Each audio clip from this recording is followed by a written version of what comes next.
Welcome back to Never Watch Alone. I'm your host, Tim Leifheit, and joining me, as always, for our final installment of this year's Disaster Month, Sean Wheeler. How you doing, man? I am well. You excited to cap off the this Disaster Month with another Roland Emmerich movie? Because we started strong with 2012. Now we're gonna end really strong with The Day After Tomorrow. Well, yes, but it's funny that you say end strong because I feel that it's kind of poetic that we're ending Disaster Movie Month with a movie that was a disaster from its scientific perspective. Yeah, no kidding. Also, I love the fact that what happens when you have such a shit time making a movie because of having to deal with the weather that you're just like, screw this, I'm going to make a movie about the weather. Like, I'm like, that's exactly what this movie is. Like, in all fairness, that's actually kind of a stroke of genius. Because seriously, outside of really like Twister, when has there been a really like? Actually, no, not even Twister, because that was like a small confinement thing of Oklahoma. But when have we ever seen like a global severe storm epic disaster movie? I mean, I can't really think of it. I mean, we did have Geostorm later, but that was this movie is a fucking documentary compared to Geostorm. right, and I mean, I get doing the concept, but I still find it hilarious. Just like, I made a movie that was mostly outdoors, and I just had to keep checking the weather, and it sucked. So I made a movie about the weather sucking. I'm like, okay. It's like, in all fairness, he did come out like it was like really good timing because this was like at the height of the Al Gore Inconvenient Truth era and whatnot, like when everyone was doing parodies of this stuff. well, I mean, for sure, and it's fun, but again, like when you like ask for input, and all the scientists are like, "This is complete garbage." I know. And your response isn't to do something different. It's just to be like, oh, okay. Yeah. Well, just all right. Like, I guess you really didn't want input from the scientific community, but you asked for it anyway. It's such a weird movie. Just, I mean, well, I guess besides the science aside, I'm actually curious what your thoughts about this. And did you actually go see this in the theater? I don't know if I saw this in theaters or not. I may have. I mean, I've definitely, if I didn't see it in theaters, I saw it shortly thereafter. Yeah. However, I will still say, while this is an enjoyable movie, I still think the oh gosh, is it Matt Stone and Trey Parker? Those the South Park guys? Yeah. I think their version would have been way better. Oh, it was.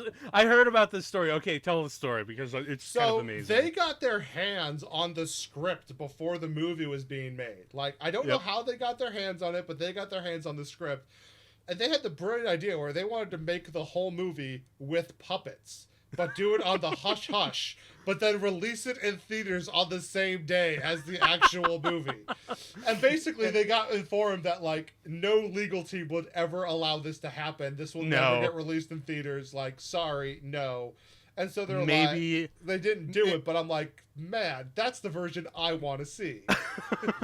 Well, weirdly enough, they did throw in their 2 cents afterwards with because they did a parody of the movie in their show. I think it was called 2 Days Before the Day After Tomorrow, and it's where Stan and Cartman accidentally crash into the world's largest beaver dam and flood everyone, and everyone thinks it's about global warming. Oh gosh! And there's actually a really funny bit where you remember in the movie where he's like, evacuate everyone south of that line.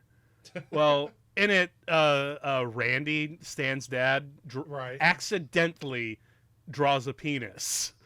Like, he's like, look, everyone south of this line has to be evacuated. Everyone north of this line is already dead.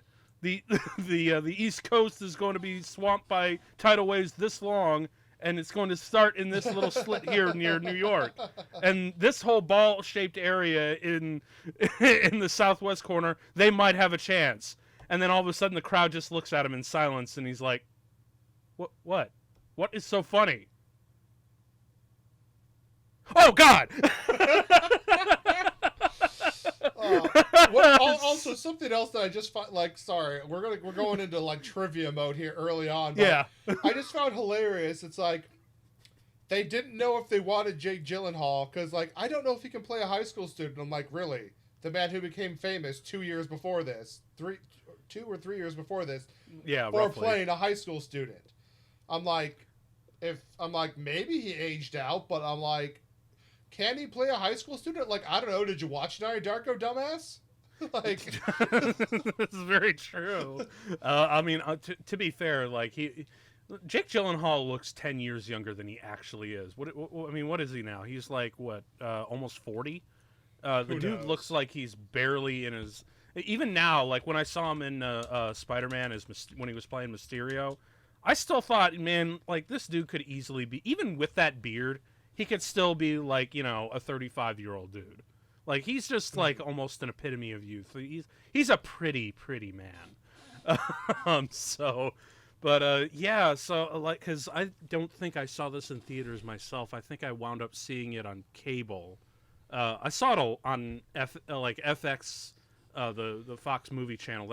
That aired it almost constantly, and well, I mean, yeah. to be fair, at the time this came out, you know, I mean, I've always been a big fan of going to the movies, and I've gone to the movies a lot. But this is not, I don't think, the kind of movie where it's like I would have been the impetus behind going.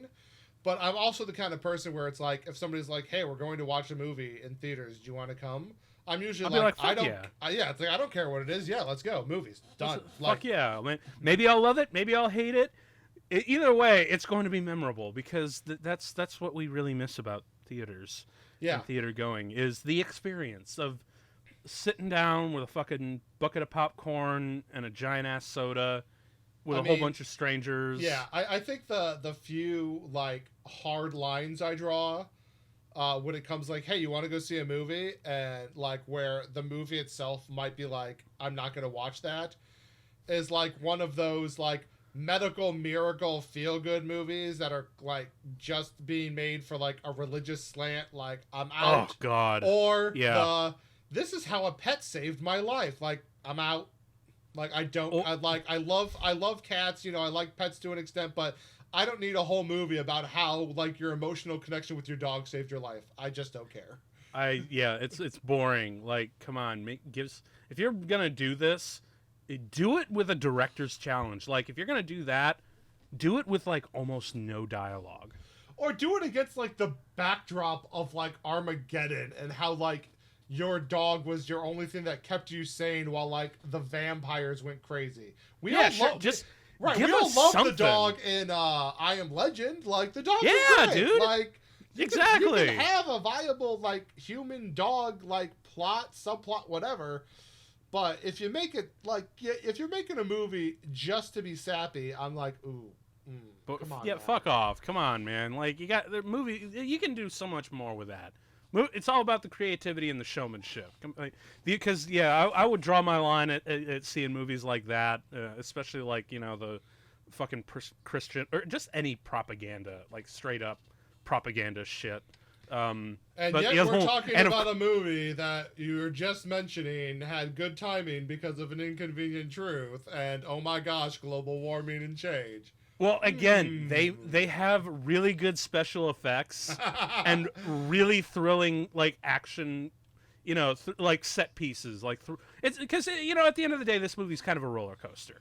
You know, like a literal like roller coaster. You get strapped in, get churned all around, jump up and down, get the wind in your hair, and then you come back like, whoo, okay, what's up next? You know, like, anyone want fucking pizza or something? Like, just so, but because that's the thing. Like, this movie, it's not really, it's not a masterpiece, but it does its job.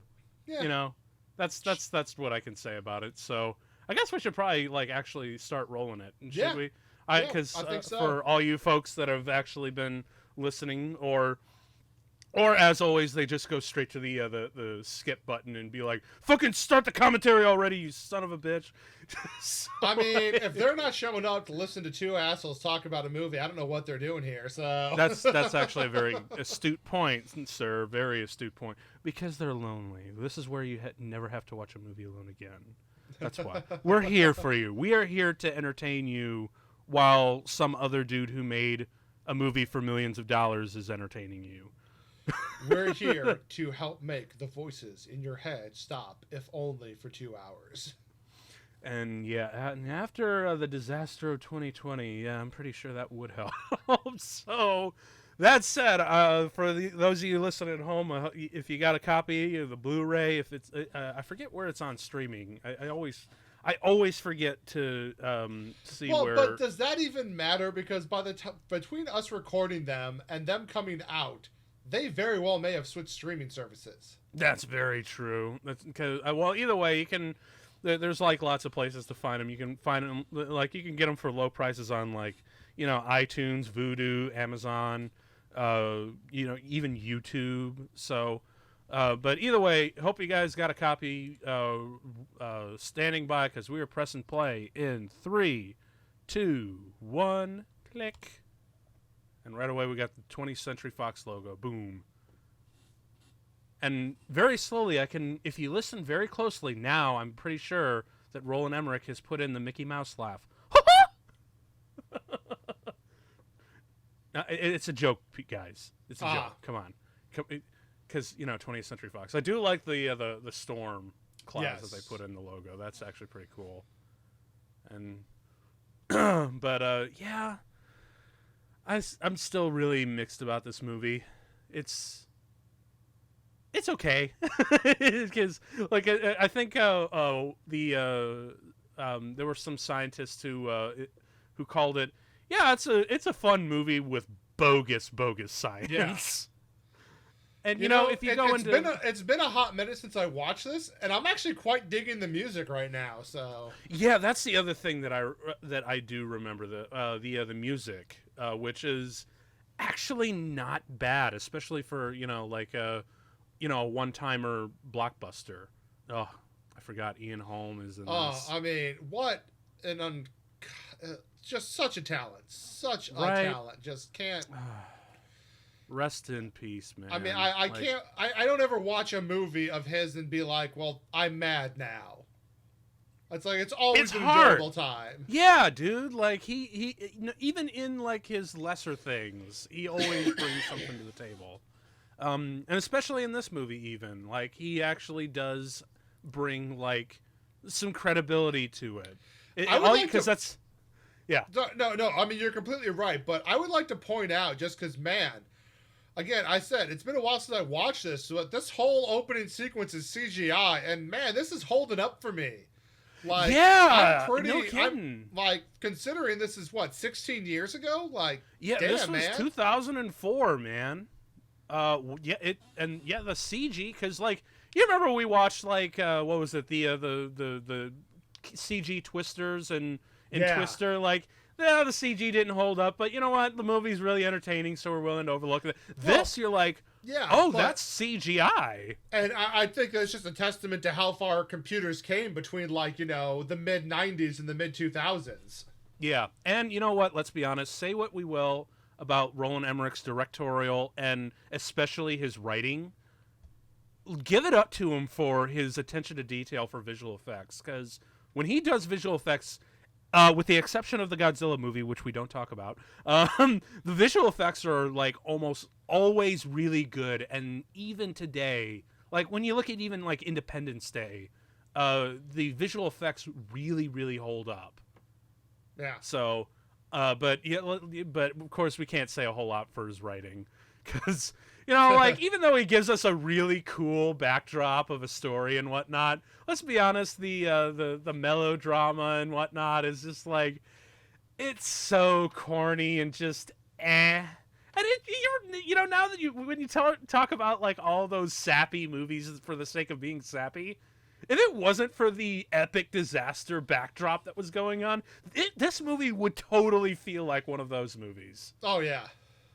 because like the whole romance thing, I'm like, you know, when I was like a teenager, like, oh, this is actually like not bad, and now is when I'm, you know, when I'm closing in on 30, I'm like, dude, this shit is fucking corny as hell, and not in that, you know, really buttery delicious way either. It's just like fresh off the cob and no effort put into it whatsoever. I do like me some corn. I'm probably gonna have some tonight now. Fuck, I'm so fat. Anyway, here's our first bit with the looming warnings. Because in every disaster film, especially with Roland Emmerich, you got to have those scenes of looming warnings. Although what's interesting, I just realized, is that because usually when we see those warnings, it's usually with like a rando group of people. Like we'll just be introduced to these characters, Yeah. and they'll be witnesses to like a disastrous event, like it's usually in an urban setting or whatnot. And then they'll bring in the scientists to explain what's happening, or rather government officials to bring our protagonist experts in to, whoop, there it goes. But they'll bring, the government will bring in our scientific protagonist to explain what the hell's going on. So it's an interesting change of pace where they'll have like, no, let's have the actual scientists be the ones getting put in danger up front. And this is actually really... This trailer shot, just straight up. We got to get the data, and of course, to fall in with our continuing cliches, we're not sure if he's going to make it, which we know he is. He's got top billing. It's Dennis Quaid. It's Dennis Quaid, man. He's got top billing. He's fine. Like this shit, he's fine. He's fine, you guys, for real. Now, that CGI shot didn't hold up well. I don't know about you, but when you saw that, I'm like, that's super green screened.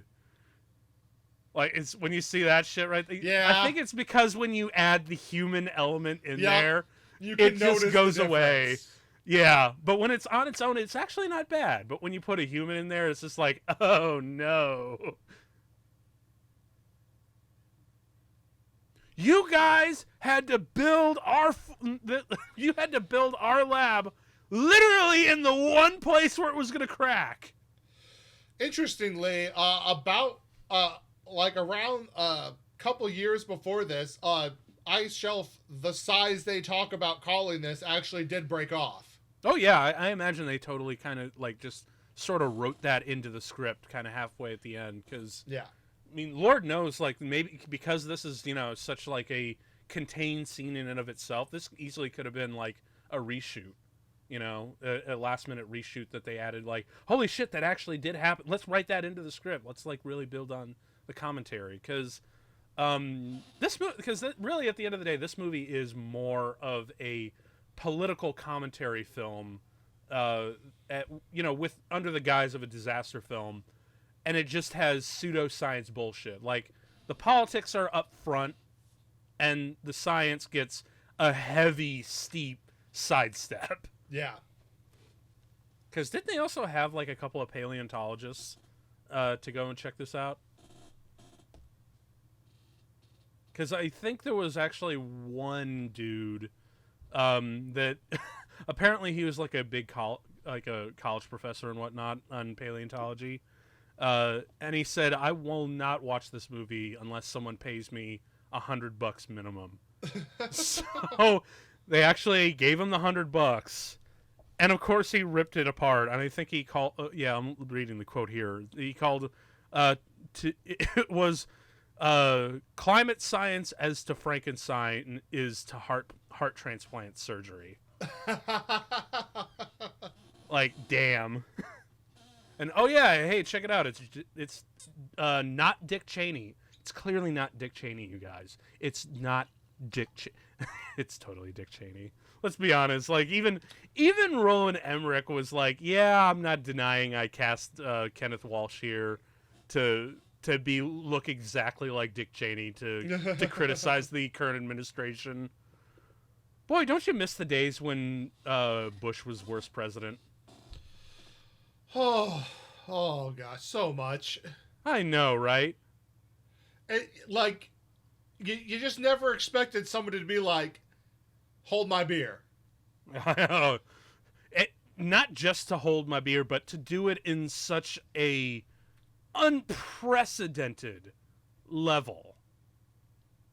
And of course, now we have Ian Holm again. Any scene he's in, he's always kind of stealing the show. Because I also love how Dennis Quaid's constantly trying to get a cab, and then he just goes literally in one shot, whistles, and boom, there it is. Because Ian Holm has the magic of the One Ring in his pocket. I mean, to be fair, I'd stop for Ian Holm. Or if I was a cab Damn driver right. and I saw what looked like a kindly older gentleman, I would almost certainly stop for that person, even if I was like, I don't really want to be doing this right now. Yeah, and just be like, hey, that guy looks a lot like fucking Bilbo. And then you walk in there and he's like, oh yes, please to the airport, please, and just like, the strangest thing, you look a lot like Mr. Bilbo Baggins, and he's like, yes, well that is because I am. Sir Ian Holm, how are you? Oh, I love this bit where these guys are just literally kicking back in the lab watching some soccer, or excuse me, they're in England, so it's called football. Thank you.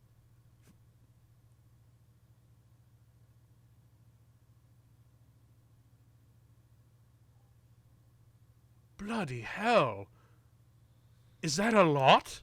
I don't know, because I'm not a climatologist.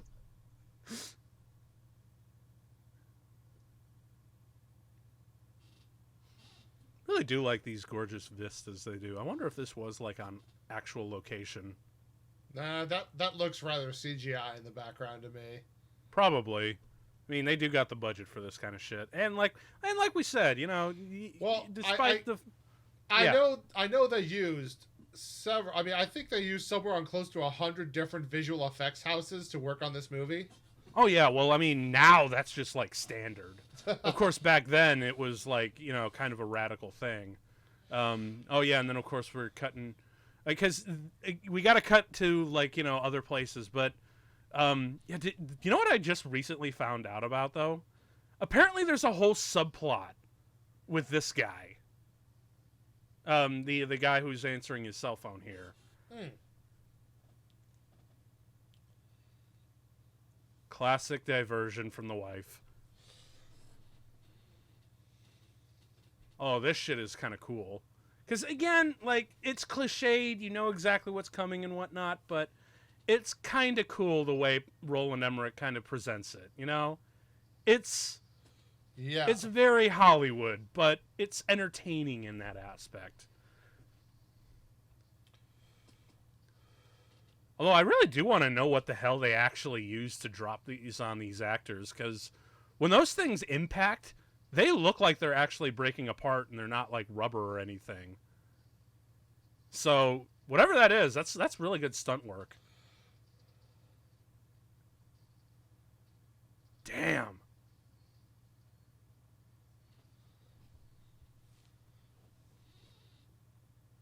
Whatever. Yeah, you're very right. Whatever they used really worked. Yeah. Meanwhile, back in D.C., Dennis Quaid is having trouble connecting with his son. Womp womp. Yeah, because again, like anytime like it slows down and it's just like.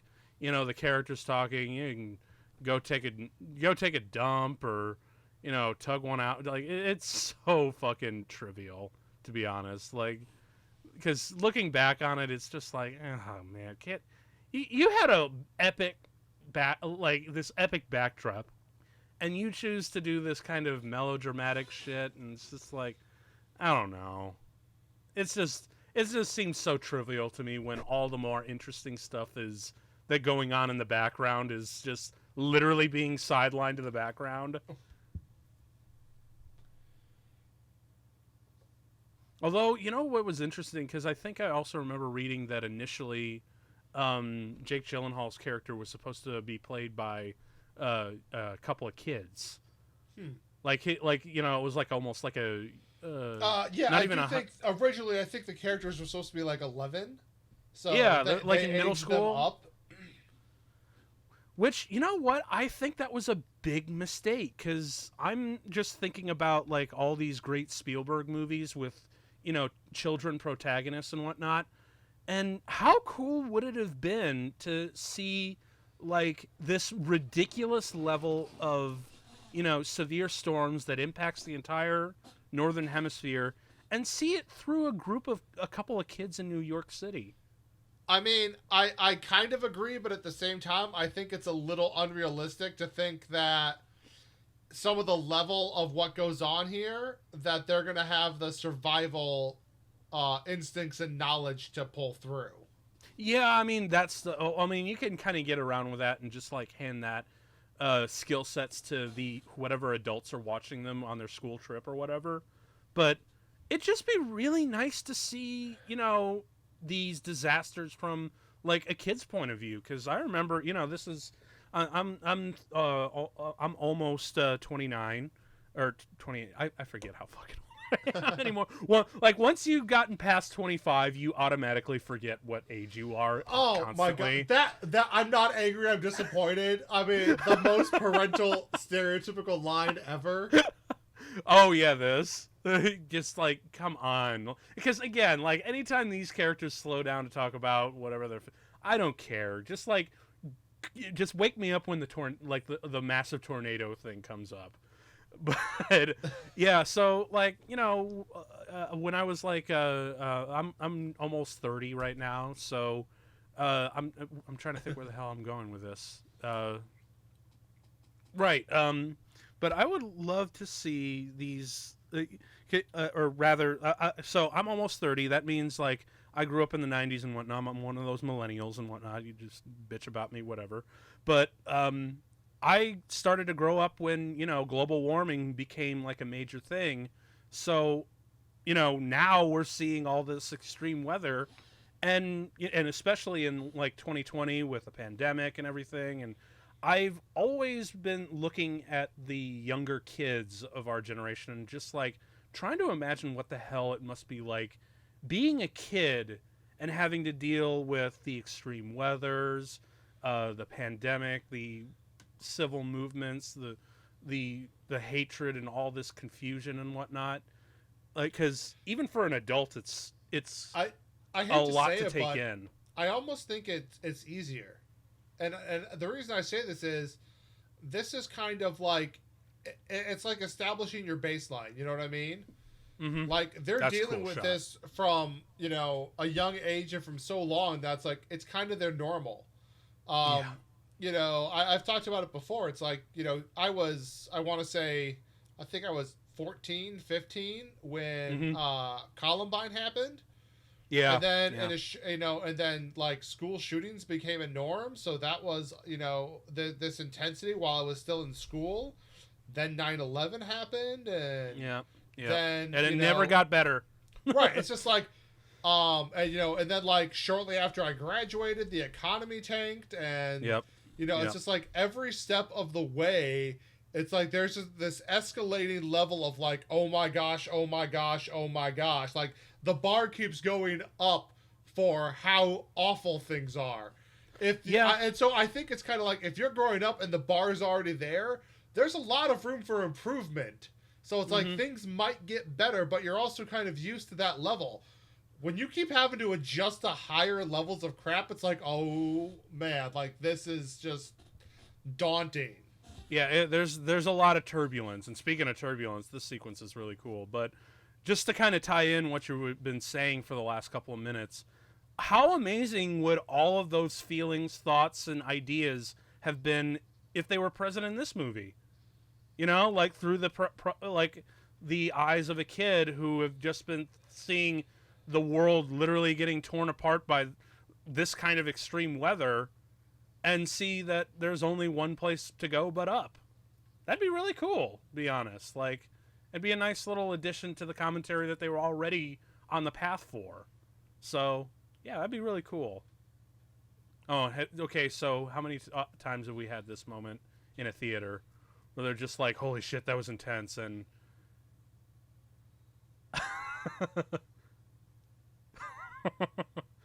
I do like this little motion here where she has to flex her hand. Nice little touch Apparently, there. according to production people on the set, like the first day they were on set together, she just full on like went off and French kissed him. I So mean, I wouldn't mean, you? I guess a good way to break the ice. I mean, remember that Kate Winslet straight up just flashed Leo DiCaprio on Titanic when we mentioned But that. yeah, but that also makes more sense when you find out the first scene they were actually shooting together was the damn drawing scene. So That's very true. But either way, I mean, if you were, because like Emily Rossum's like a fine looking woman, and if you were co-starred with Jake Gyllenhaal, who is also damn fine looking, I mean, I kind of would have. Be honest, if I was in her shoes, I probably would have done the same thing. good to know. And once again, yeah. Hey man, so long as you're into it, like that's all. But yeah, hey, right no here. judgment. I'm just saying, man. Oh It's like shit! now I know the kind of guys you at. Oh shit! Not one, not two, but 3 buoys offline. That's really bad. But no, seriously, like Ian Holm kind of makes those scenes. Oh yeah. And along with again, Roland Emmerich, he's not a great director, but he's certainly not a good writer. Let's be honest. But the way he directs it and builds the tension, it's still really entertaining. It just kind of, I don't know how it works, but it just kind of does. I think it's because of the really cool effects that are on display and just the sense of scale that they presents here. Like this shit. Dude, if I ever went outside and I saw that, like, I am gonna go crack open the most expensive bottle of whiskey I have, because I know it's about time to kiss my ass goodbye. And that's just where you're like, oh, hell nah. Now, of course, this whole thing right here where it's just like they're setting shit up here. Because later on when they're like... Because when it cuts to anything, time it cuts away to something, you're like, well, that's going to come back somehow. Because later on, they're like, the wolves! They're gone! Which is exactly how he reads it, and it's fucking hilarious. It actually gets... Because this whole movie's so silly. It's silly. It's dumb. And now that you mention it, I really do want to see Matt and Trey's puppet version, because at least I think they would be willing to embrace the silliness a little bit more. And if they probably did that, they would also probably include that amazing penis graph joke that they did in their South Park episode. Because man, that shit was fucking funny. Oh my gosh, like. Oh, Boy George suddenly on the music track. It's like, oh my. Oh boy. Oh yeah. So did you notice that? You just missed it, but did you notice what Jake Gyllenhaal's name tag said? Yoda, bitch. I know, right? Not bitch, just Yoda, but. I guess they chose that because Yoda's fucking just all knowing and intelligent, so therefore it seems appropriately nerdy, I guess. And of course, as we all are probably aware, Roland Emmerich is apparently like a huge diehard Star Wars fan. Who isn't? Right? I mean, shit, dude. It's so much Star Wars recently. Like, I'm still getting off my highs of The Mandalorian, man. It's been almost a month and a half since that aired for all y'all out there. But man, I'm still riding those highs. It's great. But anyway, enough about Star Wars. As much as I'd like to keep talking about that, Washington. That actually right there. Where we see Capitol Hill being flanked by a bunch of lightning strikes. I'm pretty sure that was Trump's Biden propaganda. Like, this is what's gonna happen when Biden and Kamala take the White House. So just, I'm actually kind of amazed he didn't use any footage from this in any of his stupid propaganda shit. Oh, and of course we have like focus. So, oh man, that That always drove me nuts a little bit. But granted, I know they're working in low light, but shit, dude. But yeah, that's I get one more. We always got to have another late night phone call between two scientists of the dread that's coming ahead.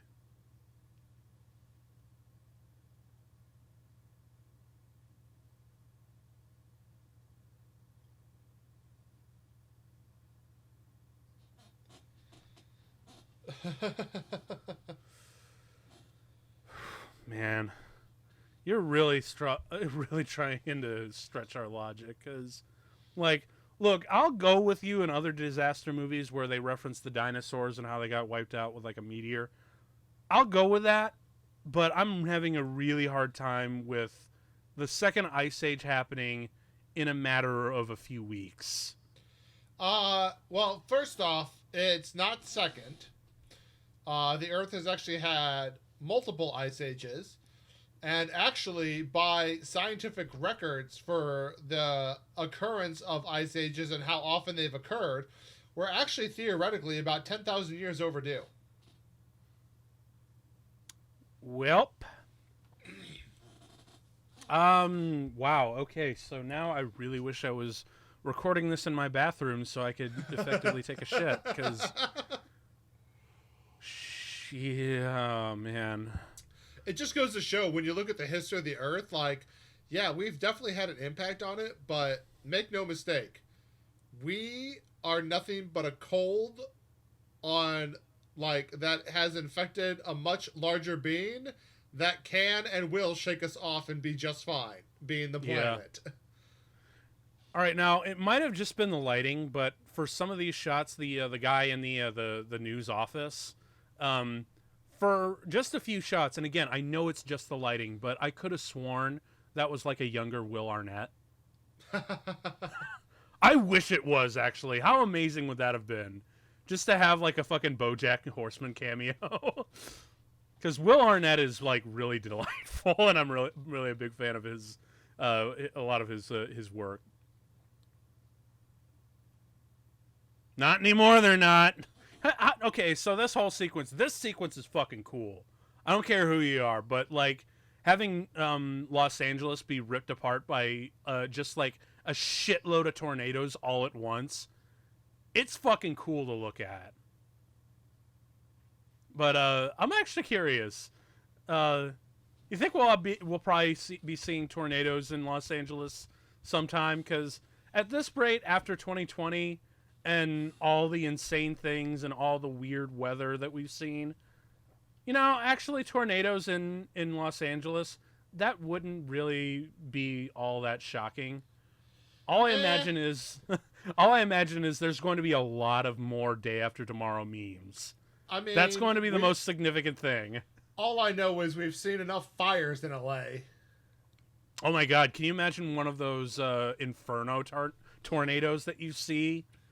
Like, because I've seen some pictures of them, and they're fucking terrifying. So you can only imagine what, you know, just imagine LA on fire, but now being ripped apart by multiple tornadoes. Now that would be a really cool disaster movie. Oh, now, and of course, you know, Roland Emmerich has to feed into his fetish of tearing down famous landmarks.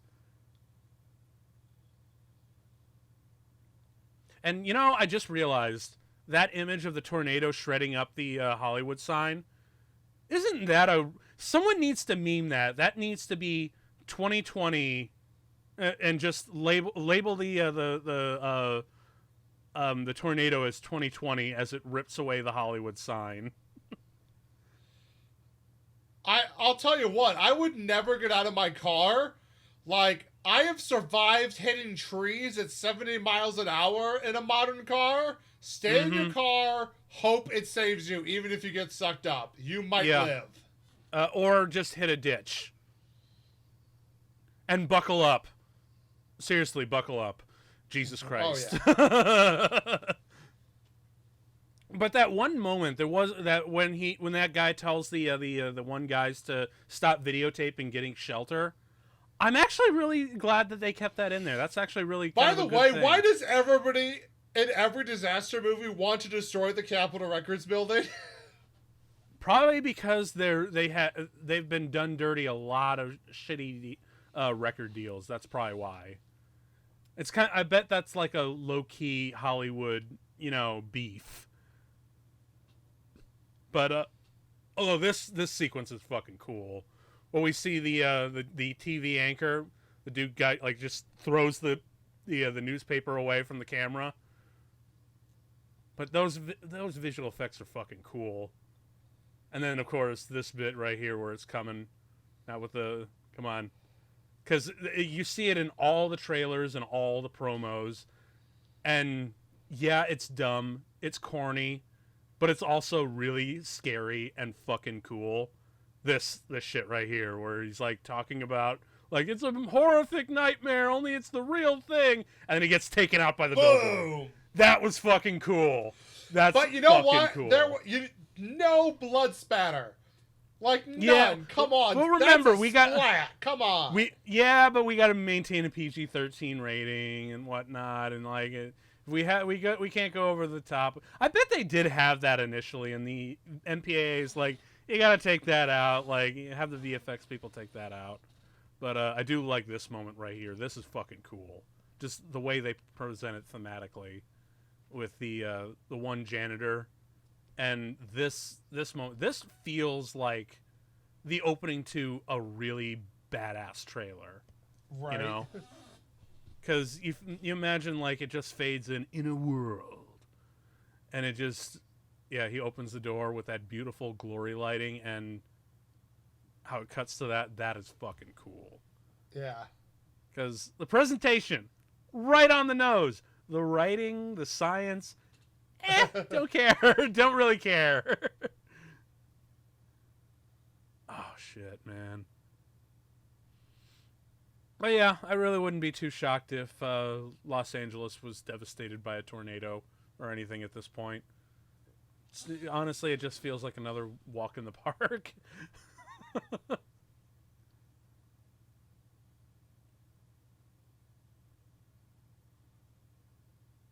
There's a lot of trailer moments in this movie. I just realized, like, what do you think we should do?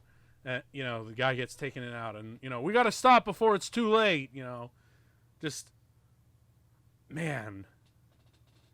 The trailer, you can imagine, like, being the editor for the trailers for watching movies like this and be like, damn, this shit just makes itself.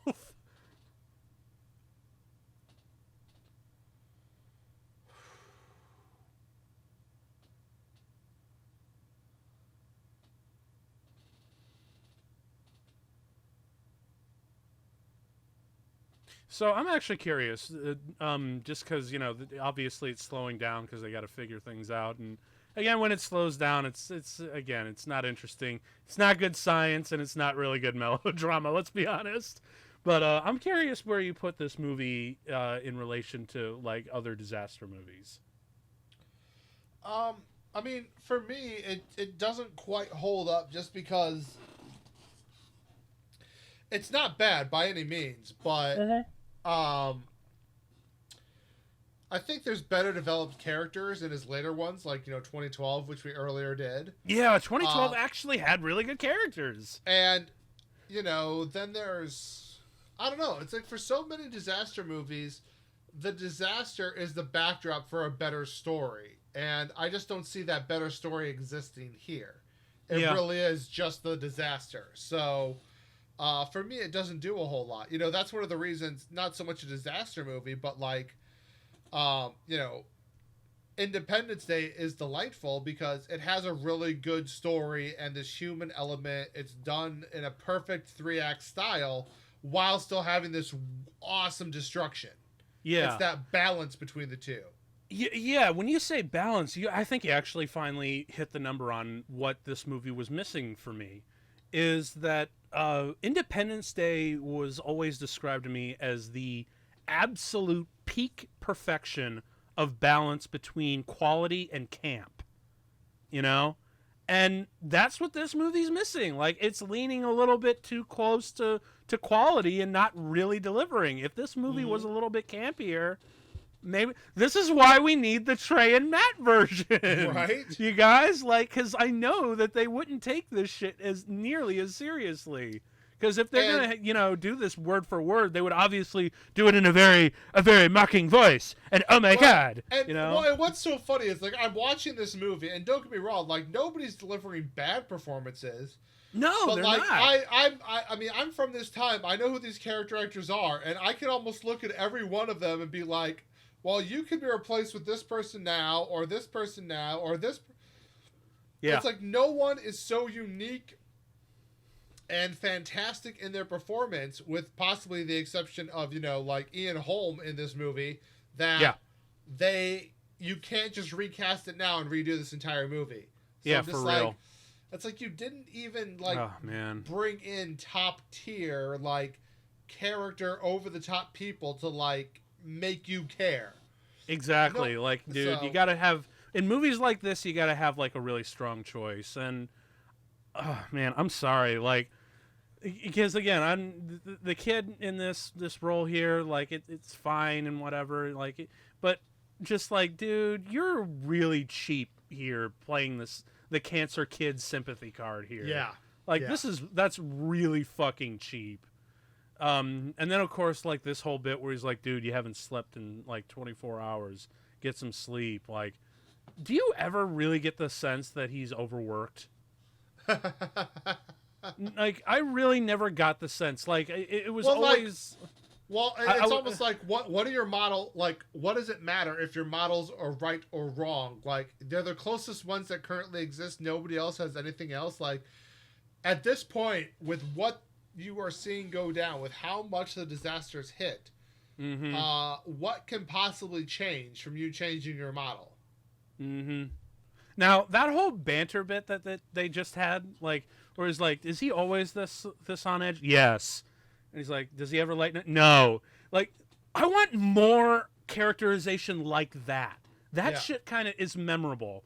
When you really play it up and kind of, have a little bit of a tongue-in-cheek performance, I guarantee you will have a stronger connection to these characters. Because, again, they're just bland. At the end of the day, I'm sorry. Right. Because, again, the actors aren't bad in it. It's just the writing and direction. Because Roland does... maybe this movie should have been, co-directed by someone else. Roland Emmerich can handle, the classic disaster stuff and, the big-scale epic stuff and the visual effects. That's the shit that he's good at.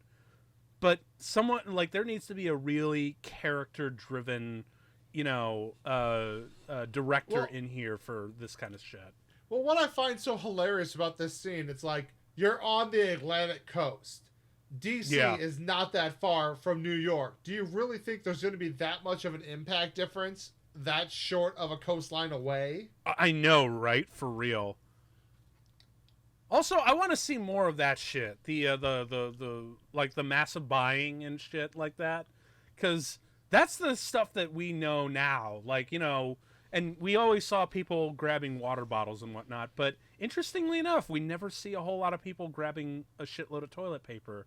Because now, after, what happened last April, now we know that's exactly how it happened. And apparently the only one who really got it right was Mike Judge. Along with all the yeast and baking products. Yes. Oh, and of course, fucking our classic, what do you call it? It was the classic, disconcerted Republican, as I think Matt and Trey, because I just watched the day after tomorrow South Park episode. Oh, and of course this right here. That is still one of the most blatantly obvious trailer moments I've seen in movies. Holy shit. They literally have to stop the whole thing. We had an entire scene we've got to stop this or it's too late, and then we got to say pretty much a sum up of exactly what we just said for the last 2 minutes of the scene, only louder and more dramatic, just for the trailer. This was actually a really cool little way to build it up, and where the indicating it froze instantly because it still had food in its mouth. Like, that's actually a really cool little way to work it in. Just very, very. I guess I can't say subtly, but it works. By the way, can we talk about the fact that Emmy got this role because Lindsay Lohan dropped out because of Oh yeah, scheduling? can you imagine if Lindsay Lohan how was weird this? would this movie have been had it been a Lindsay Lohan movie? I don't know. I don't know. I like Lindsay Lohan gets like a weird rep, but as like an actress, like, yeah, she's fine. She does her job. I really can't speak too harshly about her acting abilities at all. I think I'm of a different age where I did not see any of her childhood stuff. Mm-hmm. Like, I was too old for like her, more kid and teen oriented movies. So really the only stuff I've seen her do is the absolute train wreck stuff of like when she was supposed to be an adult actress. Once again, Ian Holm just owning it. He does. It's great because what the stuff that he does that's really great is great because of how little he really does.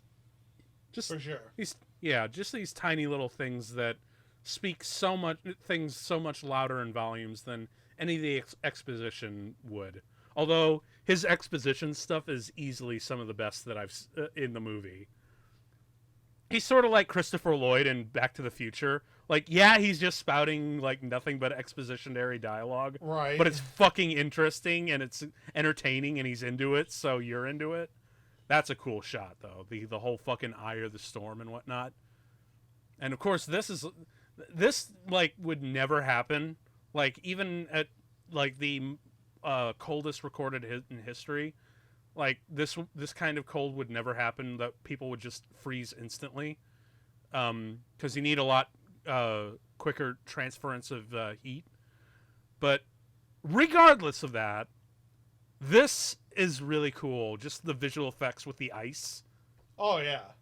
I mean, again, it looks cool. This is not at all realistic, but it looks cool. Yes. Which is, there's the tagline for the movie. It looks cool. It's not realistic, but it looks cool. It's really dramatically interesting. Like, helicopters crashing because the fuel lines froze, and they froze to death before they could even get out. This is fucking cool. Where he just takes a breath, and then, chill out, dude. Oh my god, okay, so wait, so this was 2000. Yeah, dude. Arnold Schwarzenegger was totally governor. How cool would it have been if he cameoed in this?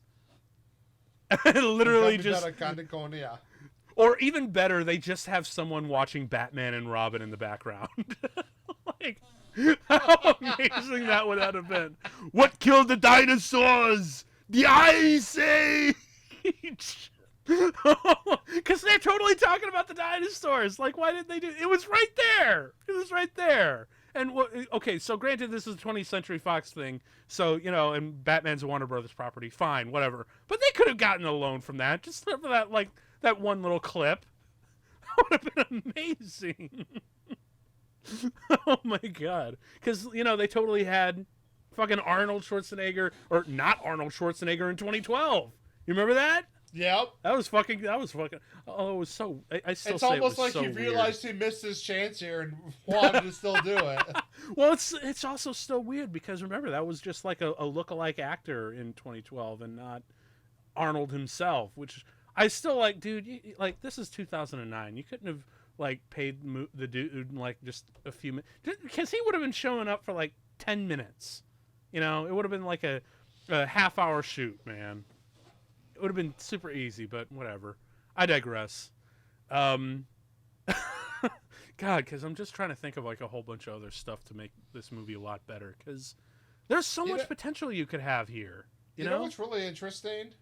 What's that? Like, oh, that's fucking cool. Until watching this movie, because it's been a while since I've watched this movie, so watching it right now, it's just like, oh, I guess she was working before Shameless.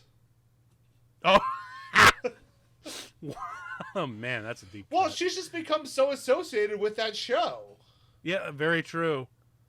It's I call it the Tim Robbins effect. You see Tim Robbins in pretty much anything, but all you see is Andy Dufresne. Yeah. Then again, I don't know. I've always been a fan of Cadillac Man. Okay, that's fair. That one's pretty good. But I'm looking at this.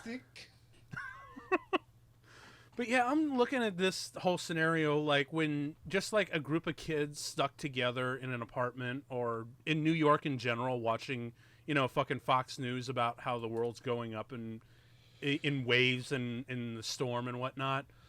And imagine a time where you could still watch Fox News and expect accurate reporting. Oh my god, right? Like I said, it's so strange that here in 2021 that I now say that God, I miss the Bush era. But yeah, but there's so much dramatic potential for me when you have these kids stuck together in the middle of like in the worst storm in the history of mankind. Like, how interesting of a movie is that?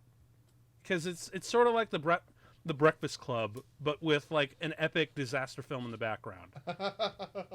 Oh, really? I'm serious. Like, you could actually. It's just. Have you ever had like because I get bored a lot, too often, because 2020 quarantine really does that to you and whatnot. But have you ever had like a scenario run into your head where you're just stuck with like a couple of friends through like a giant snowstorm where you get pummeled in by like 15 feet of snow or something like that, and you're just like, man, what would that be like? How would I survive? What would it be like the social construct, and how would we sleep, and how would we just like live or attempt to survive? I mean, I don't know that I've necessarily thought about that in so much of the context of like friends and other people, but I've thought about it in the kind of context of like, do I want to live through an apocalypse, or am I just going to be like Nero with his fiddle? Good point. Hang on one sec, because this line read here.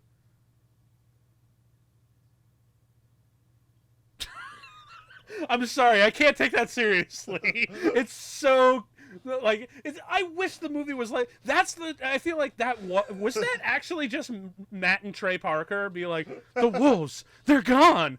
That shit feels more accurate to a South Park episode. Although this cut right here is really cool with the lightning. That's fucking cool. I was like, ooh, that's fucking neat. But yeah, I was watching this movie always made me think like, man, what if there was like a giant storm that ripped through the entire northern hemisphere? Like, man, how would I be like surviving through this? Because to me, that's making a much more interesting movie of just a small couple of characters stuck in like a lockdown trying to weather the storm. There's a lot more potential I think you could get. It would be a very character-driven movie. Maybe someone should make a fan film of this, where it's basically in this universe and it takes place during this storm, but it's literally just a couple of characters trying to survive in like Chicago or Canada or wherever. Okay, now this is something right here where it bothered me for years. I don't know if this bothered you, but these guys just come out of fucking nowhere. Literally, like, the camera is like tracking one way with our main characters and then tracks the other way with these guys, and you're like, who the hell are these people? Why do we care? Why, like, what is this? I mean, is this just to set up the whole, the bus driver hearing the wave coming at the at New York with the radio? Is that all that it's setting up? Like, but no, apparently that's like an entire subplot of the movie that just got cut. How strange is that? Like, apparently there was this whole subplot about him, the dude in Asia, and there was like an embezzlement thing, and it was supposed to be just some sleazy New York slime balls who get killed in there, and they just like, fuck it, we're gonna cut this for time, and because it's not interesting, we're gonna cut these New York slime balls in favor of our stupid melodrama romance bullshit. Oh, this shot's really fucking cool. So I love the fact that The director even admitted that a water surge like this would topple that statue. But he kept it in because he thought it looks better to have that icon being submerged. Yeah. Lady Liberty would like a word with you right now. Because not just the physics, but your metaphor. I admire the metaphor. Although there is something very interesting about this movie that did legit scare me as a teenager when I watched this for the first time. I have this vivid memory of that. Dude, these fucking wide shots are so fucking cool to look at. I don't care who you are. And these now, buildings some would of that also be CGI is not the best, but... No, but it looks cool. Yeah. And plus, like, let's be honest, some of these buildings would totally get, like, toppled over. Like, I hate to say it, but Deep Impact kind of did this sequence a little bit better. In a weird way. Or at least the physics interaction. Like, the CG aged much worse than this movie, but, that was 97, so whatever. But still, it's still kind of cool to look at. Like, these big, wide disaster shots, they're fucking cool. Let's be honest. Like, it's to the point where you wish they were the star of the show. And you know what? I think that's the big lesson that Roland Emmerich took from 2012. Is that he's like, you know what? I'm going to make the disaster sequences be the real star of this movie, and the characters are just kind of over the top and there. 2012 is a weird improvement on The Day After Tomorrow. And this is also the biggest bullshit sequence. Right. Because that wave right there... Okay, she's dead now. Yeah. She's dead now. She is dead now. You're dead. Okay, let's see how long this goes. Let's see. We're at 25, 50, 27, 28, 29, 50 minutes and 30 seconds. Okay. So, 10 seconds. 15 seconds. She should have been dead. Yeah. She should have been dead like a minute ago. Still going. Good God. Look how slow they're moving in that thick water. Like, dude, come on. Nope. You're all dead. You're dead.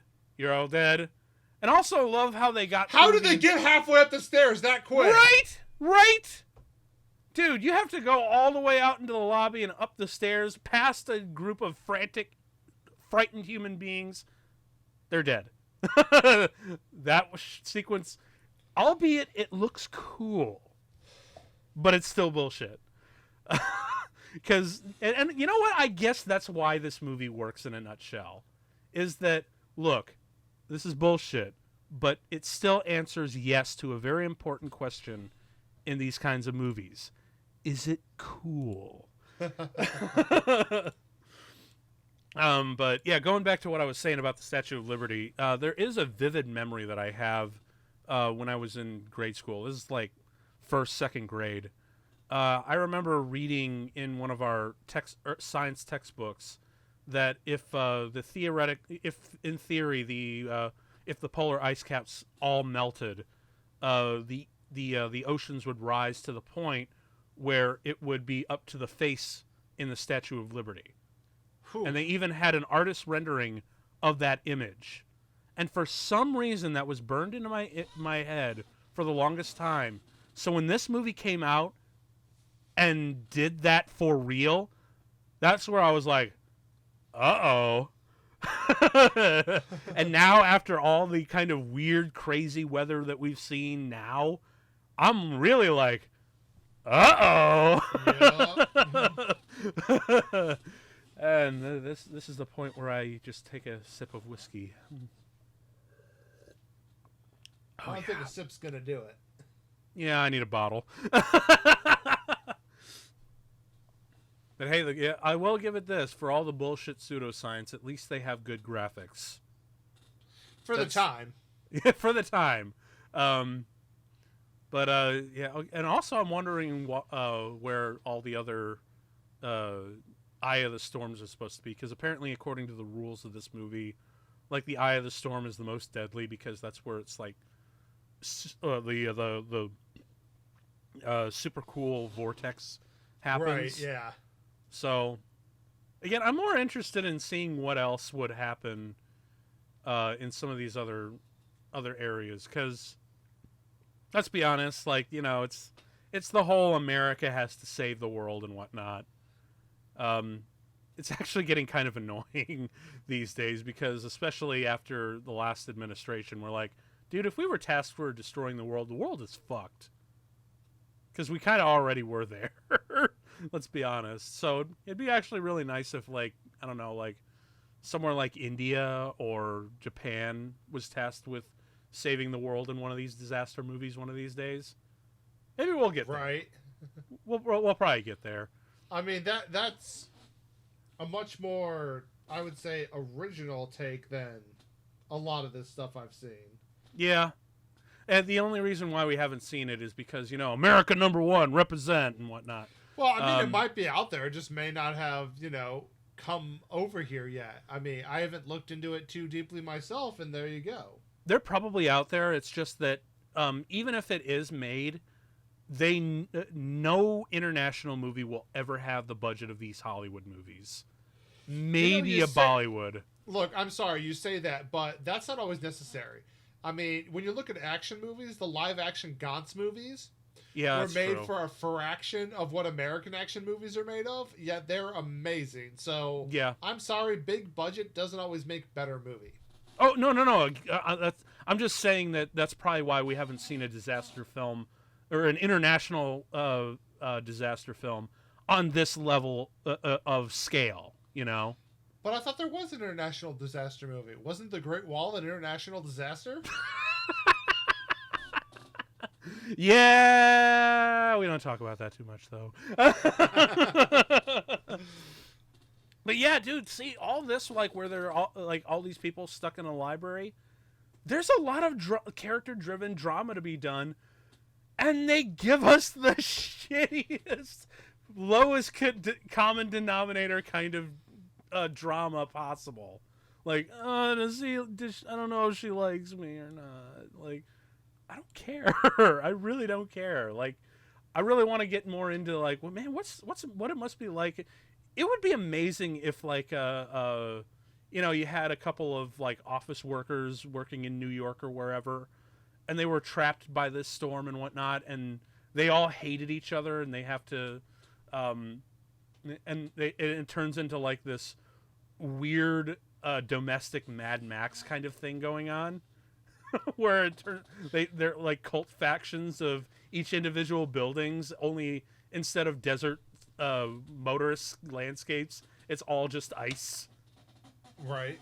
Man, that'd be interesting. There's so much more interesting things to do when you have a bullshit pseudoscience storm that bashes the entire upper hemisphere of the planet. Right. Like, you can do a lot more creative things than just, like, boring melodrama. I don't know. It's just...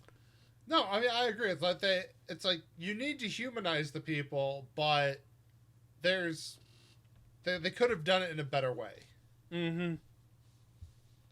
And there's a few, like, nice little character things here where, Dennis Quaid talks about the kid when he's like, well, one more, daddy. Just, like, things are...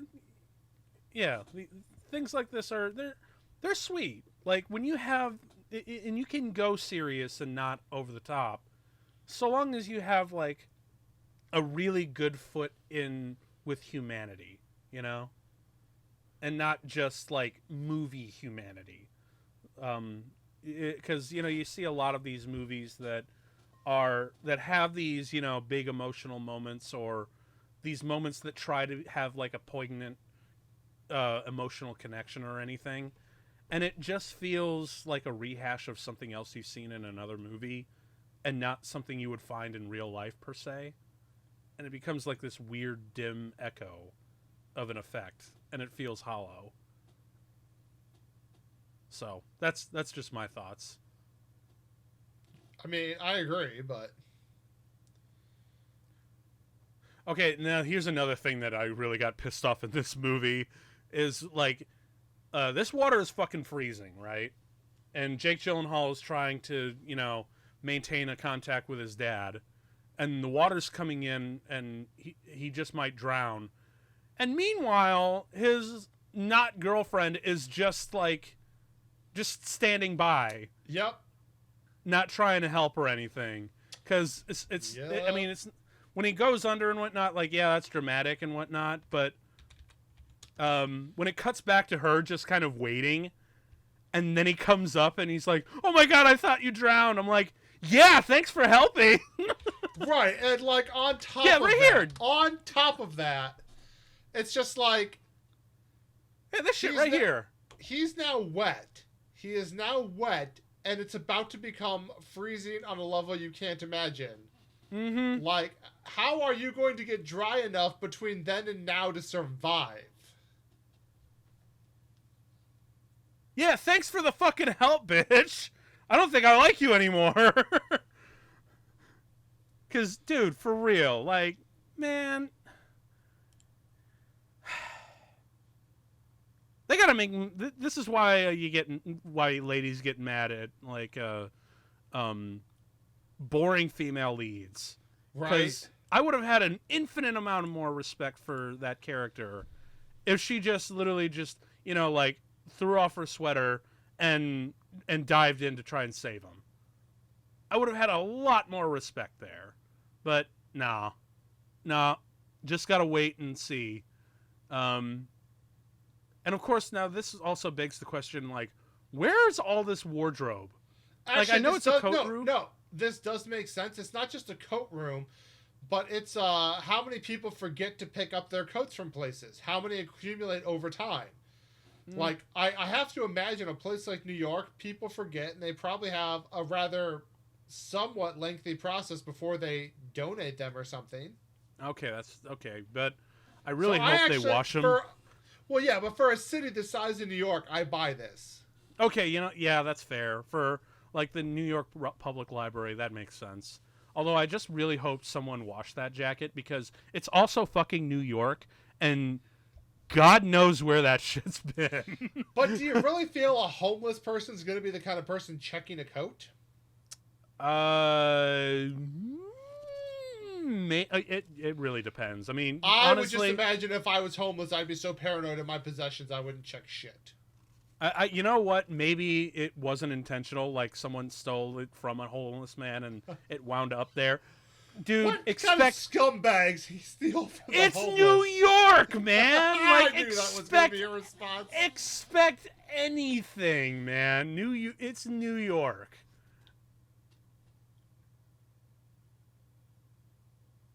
Bork, bork, bork.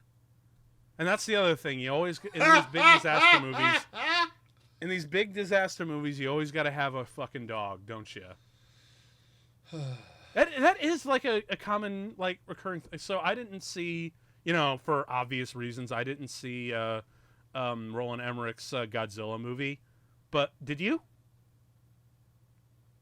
You never did? We don't talk about that. Okay. I did not see it, and we don't talk about it. Well, yeah. Well, I'm just curious, because I know there's a dog in 2012.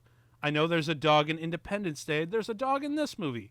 Was there a dog in Godzilla? I don't know. Probably. I didn't see that one. I guess, if any of you listeners are out there, just leave it in the comments. There totally was a dog. Because, honestly, if that's a Roland Emmerich, cliche, I'm here for it. It's fine. Yeah. Oh, this is a really cool image.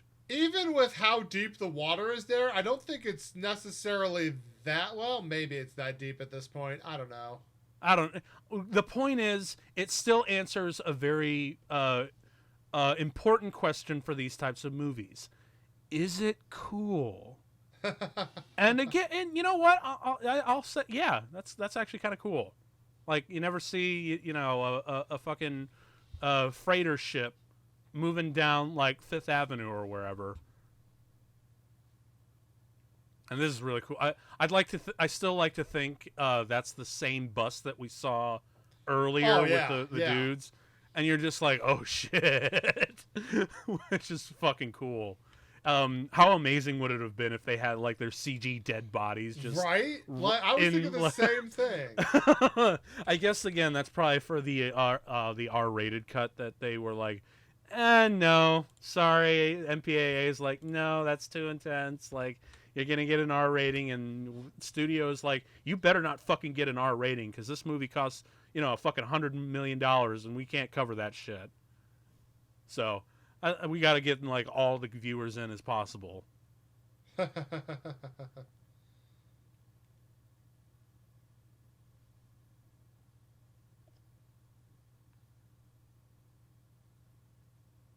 So Florida's out. Right? Because like, dude, for real, like, it really is kind of amazing that Florida is still technically a peninsula right now. Yeah. Considering all the hurricanes and all the disasters and sinkholes, and of course the ever popular Florida man, it's kind of amazing that thing just hasn't already sunken into the ocean already.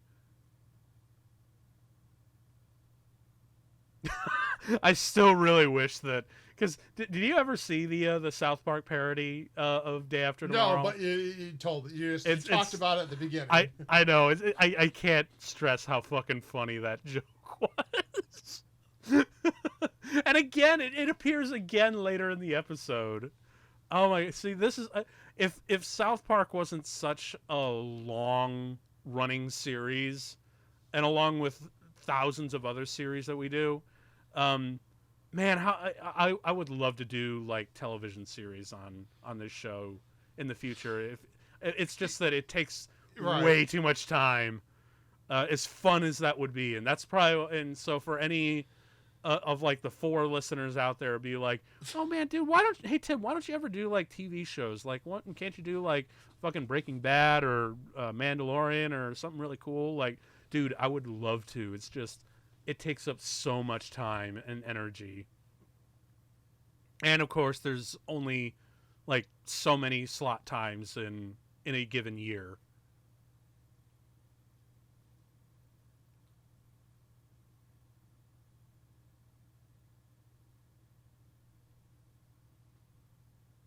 We should have listened! We should have listened! That's also another thing from the South Park episode. They're just constantly chanting, we didn't listen. We're all gonna die. It's global warming. Oh, God. This movie.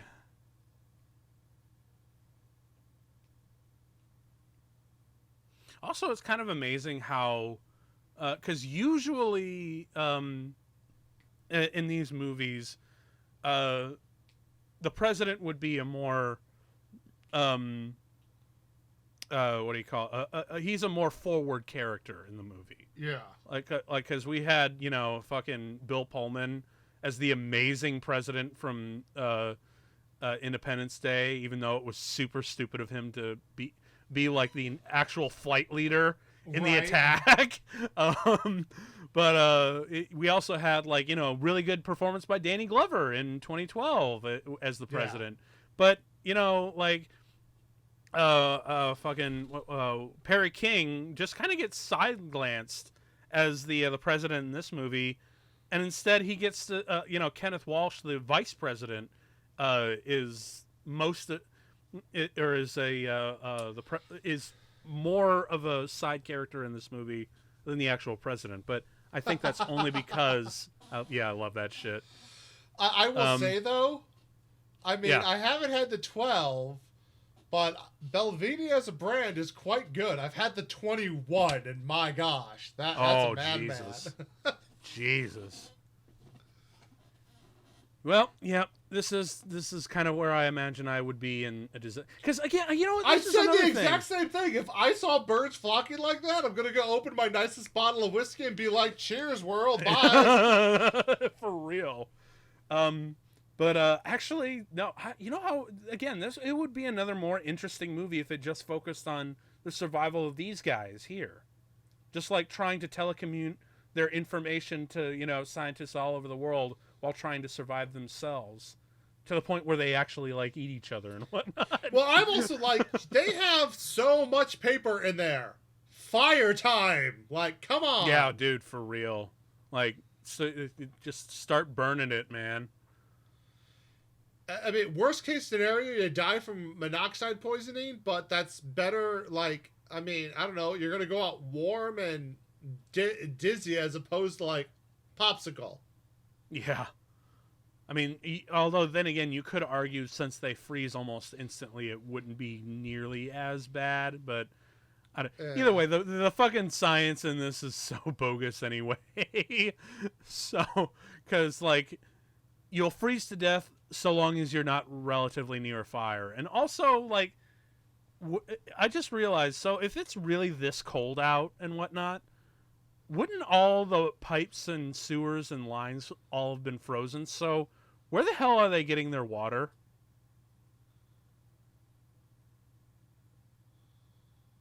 That's all. That's again. It doesn't really. I don't. The movie really doesn't have to answer that kind of shit. Because the human body can only go so long without water.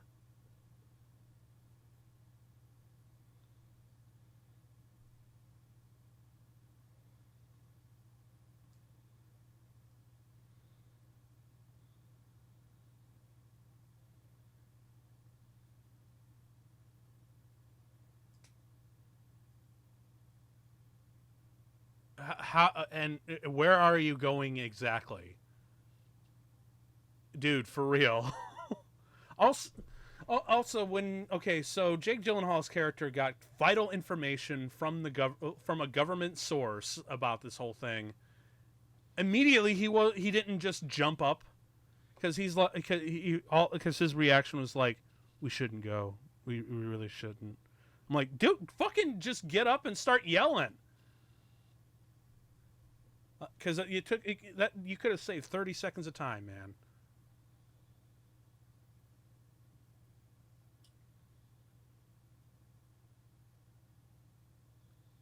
Also, seriously, people, where the hell are you going?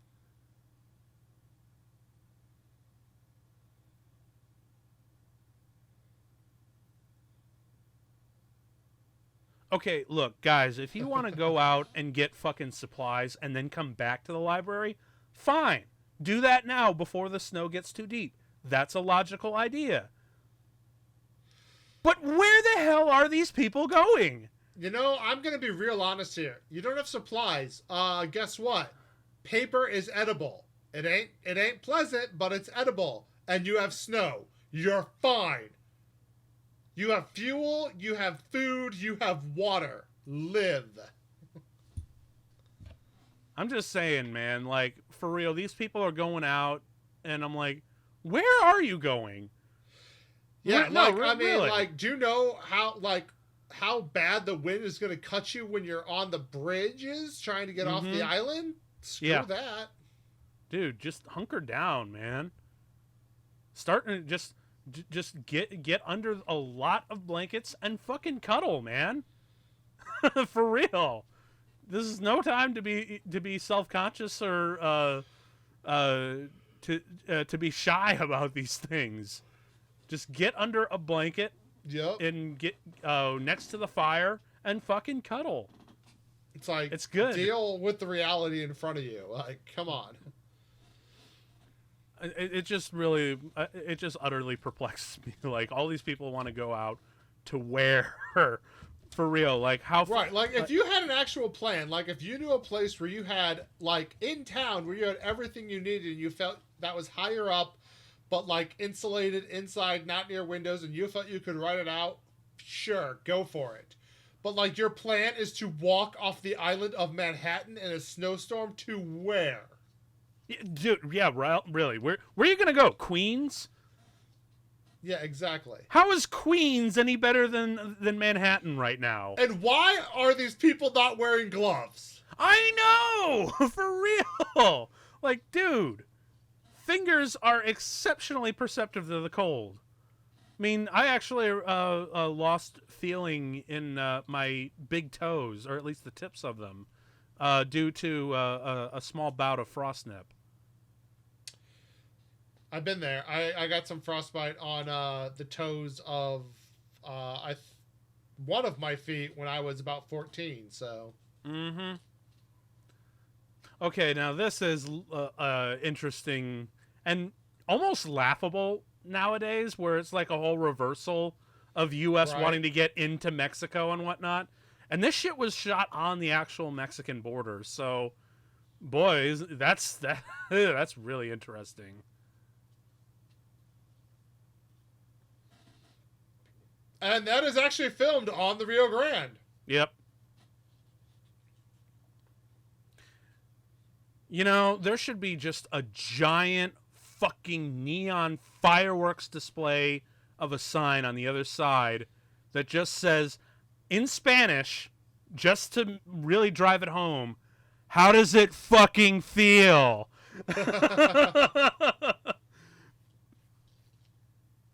My Spanish is not very good, but I don't know how your Spanish is, but how would you say, how does it fucking feel in Spanish? I mean, you start with the books. No, I understand you, completely agree. Like, yeah. Okay, yeah. I get they have every right to be like, screw you, America. However, at the same time, the approach they take where we'll cancel all your debt to America, equally valid, which happens later in this movie. Yeah, that's very true, which I'm like, God, man, I really wish But no, seriously, I mean, you use the books to start the fire, and you break up the wooden chairs you're not going to need. Yes. That you see all around you, and you burn them. Yeah.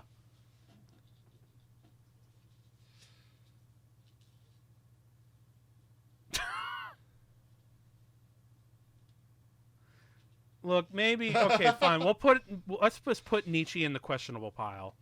But let's also talk about the fact that Nietzsche has, I think, a line something to the nature of, "My time will be the day after tomorrow." Yes, this so, movie takes us. Of course, they have to mention Nietzsche in it. A little bit, although they could have been even more on the nose with it. They could. I would not have been. I would not have been mad at all if they chose to quote that directly in the movie. Yeah. But that's just me. Although I do love the fact that they're like, "Hey, there's like a shitload of tax law over here that we can burn." Right. I'm like, that's actually pretty good. And there could have been a couple of more jokes in there for what to burn. Yeah. Like you could have done a straight up gag or two. Well, yeah. Think of it of like Shaun of the Dead style, where they're going through the records. Yes, exactly. Oh my god, dude. You know what? Fuck it. Let's have Simon Pegg, Nick Frost, and Edgar Wright do a fanfic film of this in this universe with like a weird kind of style of the same characters. Like that would be an entertaining fucking movie. Because the whole I don't care. I really don't care about the cancer kid. Like I should, but I don't. I'm sorry. You're just because I know you're just using the lowest common denominator sympathy card for maximum amount of impact for least amount of screen time, and I hate it. Yeah, I mean, of all his disaster movies, I think this one plays the most on sentimentality, and that kind of makes it a little trying to watch. I feel like if they actually followed through with the whole idea that Jake Gyllenhaal's again, though, they're getting all these books to burn, and they have wooden furniture. For real, dude. Like all these tables, all those chairs. Like now, granted, though, I still say I wish that they put in a few jokes about the books that they were burning. I wanted some of that, like fucking. I mean, we can't burn Jewish authors. That's what the Nazis did. That's actually that's an awful but really funny joke. I'm also thinking like, oh god, I'm trying to because I would think of like a lot of the shit that we would burn now, like anything written by Ben Shapiro. But I'm just anything trying to think with of the like name Trump on it. Yeah, anything. But I'm just trying to think of like the topical stuff that would be then. But I can't. I mean, more to the point though, the reason you need to burn the wood is the heat you're going to get from the embers and the coals lasting longer are going to be essential when the real freeze comes. You're going to need those embers, that hot established heat that's lingering and long, and you're not going to get that from books. Yep. So don't you just love that? Okay, so there's so many questions that the scenes like this raise. Like, why would you walk to New York when your scientific expertise is needed to save millions of people? And even if you do make the trek, there's no guarantee that his son will still be alive anyway. And also, how quickly can you walk from Washington to New York over ice sheets through a howling blizzard? Well, a howling blizzard that's like, what, supposed to be 50 to 100 below? Like, you have thermal gear of that level? Like, that's below Arctic temperatures, bitch. That, and they also drive part of the way on highways that are supposed to be gridlocked with traffic that have just been stopped and buried in the snow, but but apparently they're driving in areas where they can just sort of get around that, and how they're going to maintain gas for that kind of distance. Like, this never gets answered. But weirdly enough, the movie's entertaining enough and silly enough where I'm like, yeah, whatever. But I also do really like the fact that what was it? Crap. It was like how they're able to get walk to Washington to New York in just under 3 days. Yeah, like that, and through the Arctic too. Like, it's. I mean, like, maybe if you had sled dogs. And for real, when they were driving, how did they not immediately get caught in just still traffic? Do you remember? I forget what year it was, but it was a couple years back when in Chicago, when Michigan Avenue completely froze over, and people literally just abandoned their cars in the middle of the blizzard and went to the nearby hospitals. This shit really happened. I think it was a couple of years ago. Michigan Avenue's traffic went to a standstill on a blizzard from the lake effect. They were buried in like almost 5 feet of snow or something crazy like that, and people in their cars actually abandoned their cars and went to like the indoor buildings. I think there was like a hospital nearby that was giving away free coffee and food and whatnot to help some people, because Chicago was almost practically shut down from a giant blizzard like that. Wow. And I'm kind of surprised that, they didn't run into anything like that, but whatever, movie logic. Yeah. I've driven back through terrible blizzardy temperatures before. Oh, yeah. So I get it. Although I do like this little bit here. Like, speaking of movie bullshit, the whole mall sequence that they accidentally fall into.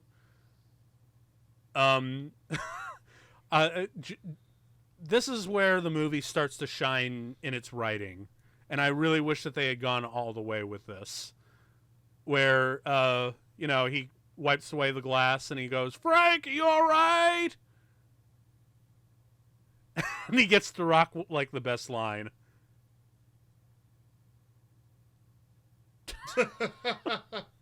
It's so dumb, it's so corny, and yet somehow I'm kind of here for it. Like, I really wish that it was that witty. Oh, snap. And right there and then, as soon as he loses the sled and you see what a drop it is, you immediately know he's, like, dead. Like, any moviegoer's like, he's dead. He's gone. Now, this is fucking stupid. He takes off his gloves. Right? There's only one reason why you would do that. Thematically, I mean. And that's because you need to rock the shot of him where his hands are bleeding. Right. Holding him up. Like, that's the only reason why they're doing this. Well, no shit. It's too much weight, man.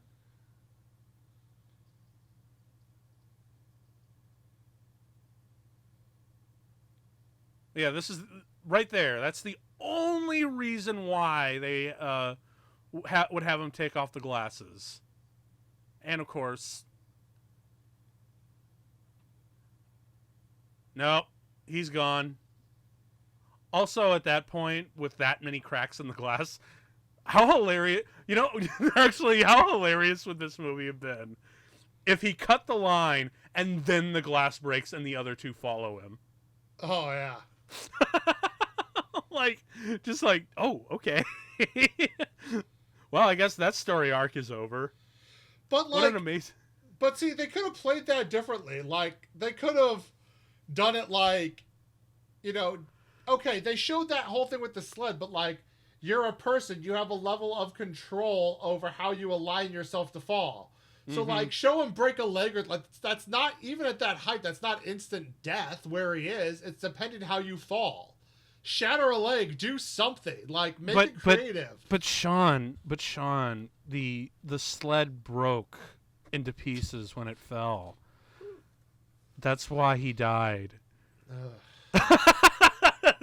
This is the kind of bullshit movie logic that we deal with constantly here on this show. And you know what? That's kind of what makes it entertaining, isn't it? Okay, dude, for real. If we're gonna, like, look, the ancient book section, look, we're not gonna touch that shit. Like, you're totally right. In the rare book section, we don't touch that. The law books, on the other hand, that is total cannon fodder. Or however, I will find hilarious about this. Oh, the Gutenberg Bible, the dawn of the age of reason and printing. Oh, you mean the thing they were doing in China 300 years before the Gutenberg Bible was printed? You Western centrist, like, we're right, everyone else in the world is wrong, like, intellectual dumbass. I'm just trying to think, like, what are some really awful books that have been... Oh, you know what would be really fucking funny? I don't know. I don't think it was published at this point, but just burn all the Twilight. Yeah, exactly. I was about to say, like, how fucking funny if they just, like, had the entire novel series of the Twilight books and just threw them in there. Or, of course, now, because, again, this shit didn't get published yet, but fucking 50 Shades of Grey. Like, all their copies just... burst into flame. I mean, that started off as a fan fiction of Twilight before it became what it was. So obviously, I know. One precedes the other. I'm just trying to think of, like, all these other horrible, stupid books. Mein Kampf would actually be really fucking ironic. Because they are, in fact, struggling right now. But yeah, I'm just trying to think, like, all these... Because I can't think of, like, it's really funny because, as a movie lover and a book lover, you think of, like, man, I could name a lot of really shitty movies. Can't really name a lot of really shitty books, per se. I guess it's just because shitty books don't randomly accumulate onto your lap like bad movies do, I don't think.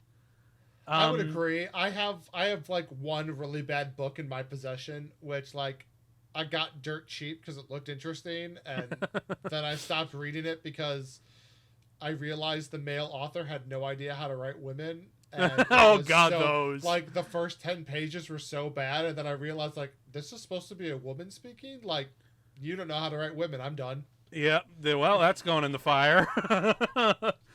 I honestly kept it for the cover because it's a really cool cover. Okay, so just tear off the cover, burn the rest. Yes. That's our logic in book burning. Is if it has a really cool cover, keep the cover, burn the trash novel. You know what? Although I am torn, would we burn the shitty literotica section? Because I'm not entirely sure if I have the heart to do that. I think there's plenty of law and textbooks to go before we get to that section. Good point, because, I mean, you've seen those. There are volumes of that shit, man. Yeah. So... I mean, have you looked in a lawyer's office? My God. That's very true.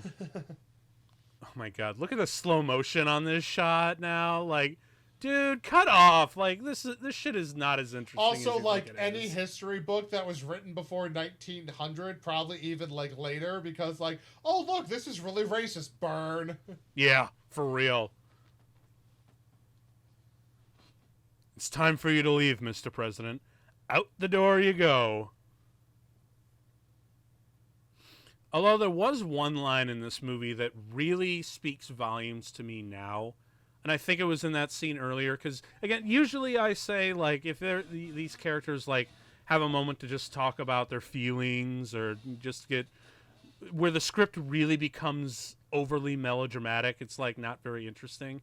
But there was one line in there, I think it was in the previous scene, I'm pretty sure anyway, where...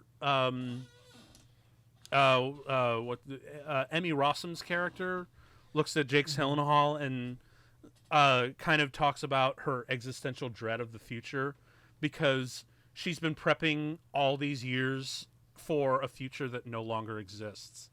And I'm like, holy shit, that is that is hardcore felt as a millennial. Way, you know, one of the things for me, hearkening back to when we were seeing the border crossings at Mexico, that really, you know, makes this movie not hold up time-wise.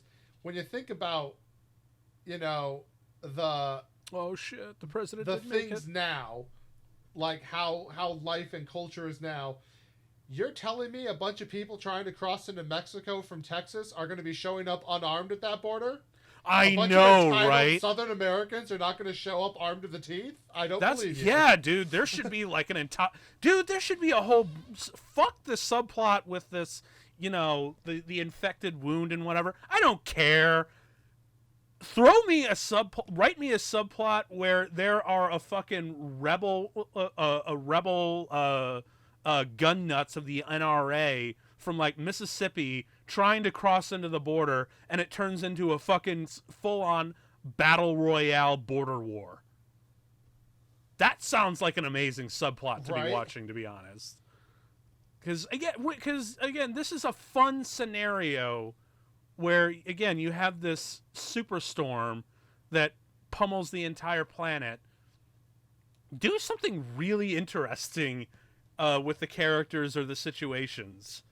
Because there's a lot of creativity to be had here.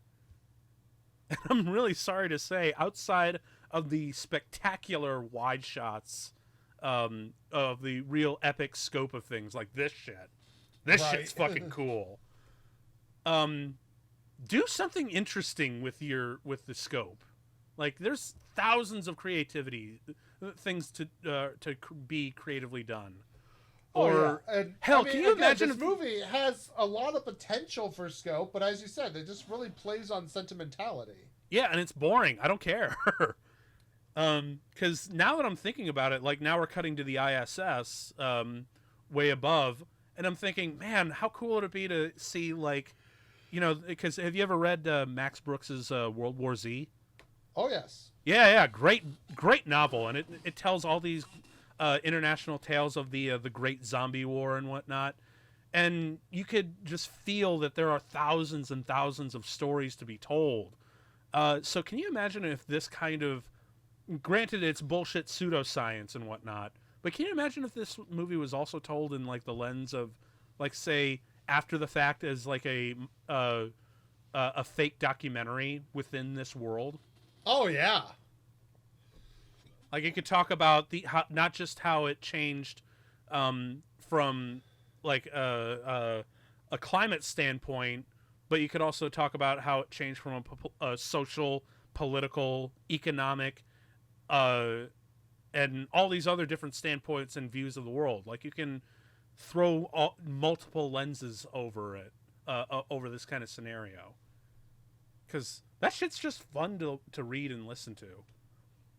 And okay, so now you're breaking out the chairs, but not to burn them, to make shoes.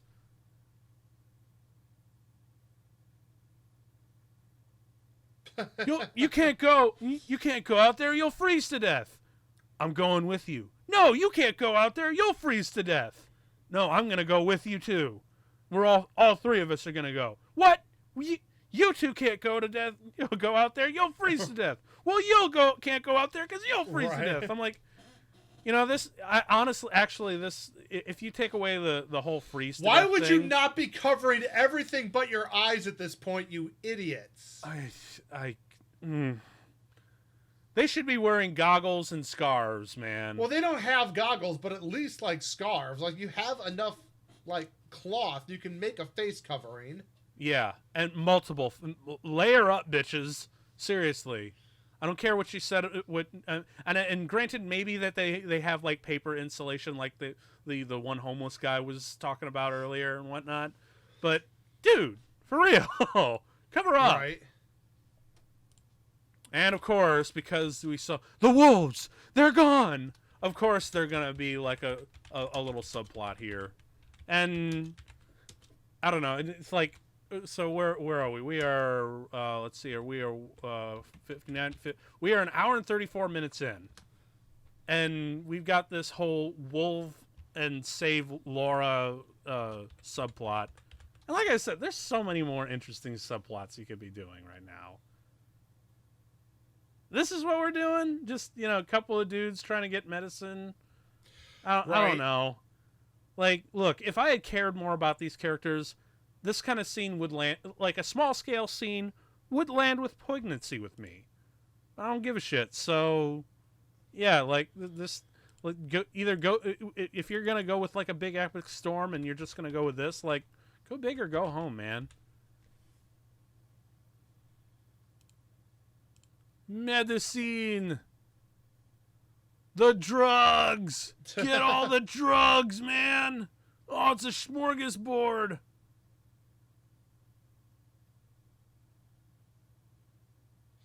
Can I make a point, by the way? What's that?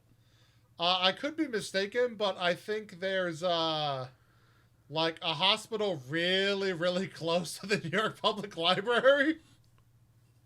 It's probably buried, that's why. Also, like, I don't know. Like, I imagine that Roland Emmerich's like, oh, we can have this set of a tanker interior set. Like, let's try that. I don't know. Maybe he thought it was more visually interesting. I don't know. Also, like, we talked about how good visual effects have aged and whatnot. These wolves are the one thing that did not age well. No. When it's really great wide landscape stuff, and even the water to some extent, but when it's like living, breathing flesh, it's not very good. Bad doggy. Bad dog. Like, I know it's cold, but wolves have to be basically on the edge of starving before they'll attack humans, or humans have to be, like, in their territory. None of this makes sense. I mean, I guess, again, it's movie logic. Remember, the wolves are gone, Sean. And now they're near the humans. They've caught the scent of human, and they're hungry for flesh. That's the logic we're dealing with here. I know. This is a cool shot, though, where we get to see fucking Manhattan from space, and it looks like the camera's literally just mounted to the side of the space station. That shit's cool. More of that, please.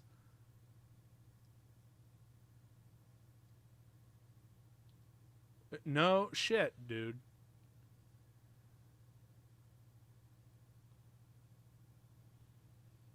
Yo, for real, you guys are already dead.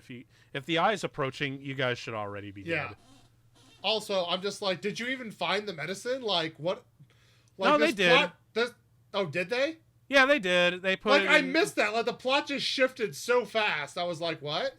No, they were like, also, yeah, they found he's the missing a glove, and he was just touching metal, and it's how cold out. How does he still have? I know, right? Because again, it's not really ice, Sean. It's just made to look like ice. So for the safety of our actors, it's fine. And of course, we have to have this cliche of like one little shift, and all hell breaks loose. Although, it's weird, and granted, I know it's probably because, like, oh, the eye of the storm's coming, we gotta go, we gotta keep this scene going and whatnot. But there was no suspense in that. There was no need to have that like horror cliche or anything. This was cool though, with the blood stain. Right, but notice it's the wolf that gets a blood stain, not the human in the billboard. You know, you would think that the wolf having the blood stain and not the human would be worse, but you know, honestly, the MPAA is so ass backwards in their logic. I guess that does kind of track in a weird way. No shit! Put your gloves on, man.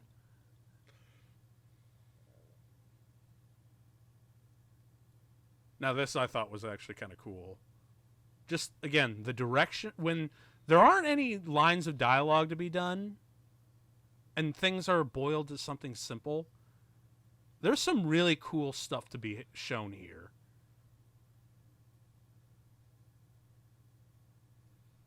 Oh, fuck. When he's like, I know what this means. Oh, God, oh, God, oh, God. Save me, Wendy's! And Roland Emmerich Hey, man, them fryers. Oh, yeah, for real. I could go for a Baconator right now, couldn't you? This episode brought to you by Wendy's. Wendy's, please give me free stuff. Spicy chicken. I do like their fries, though. Not gonna lie. Oh my god, my mouth is starting to water. Fuck.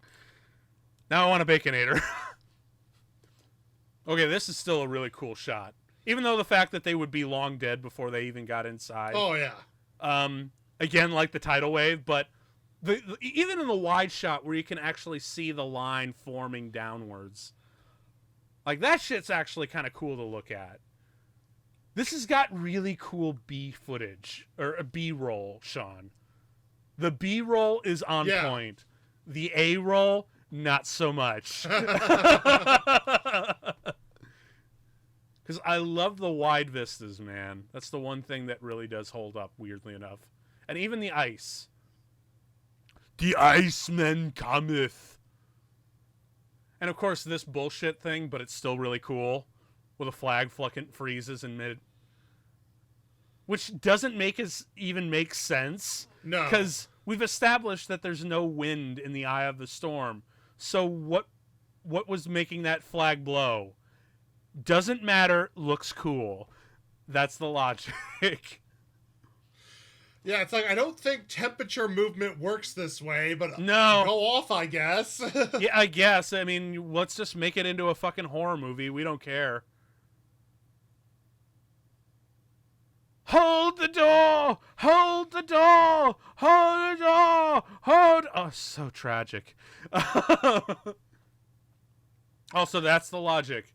Everything will be fine so long as there's fire, I guess. Fire will keep you safe. You have to have something to generate heat. That...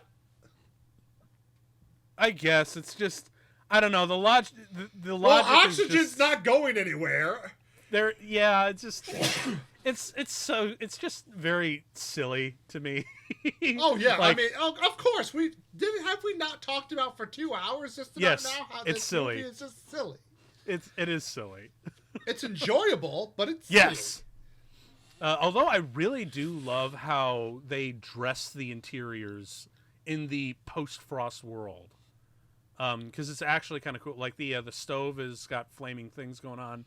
And it's kind of normal, but the rest is just, like, frosted over. Right. Speaking of this actor, I mean, he did this. He did, like, Deep Blue Sea. Did he ever do anything else? Wait. Oh, my God. He totally was in Deep Blue Sea. I totally forgot about that. I don't know. I guess... I don't know. What else did he do? I'm like, fucking... Oh, he was in The Perfect Storm. Another... he was he Romeo and Juliet, and then he played the brother in Silver Linings Playbook. And he was also in Thin Red Line. So okay, so he's he's still working. That's good for him.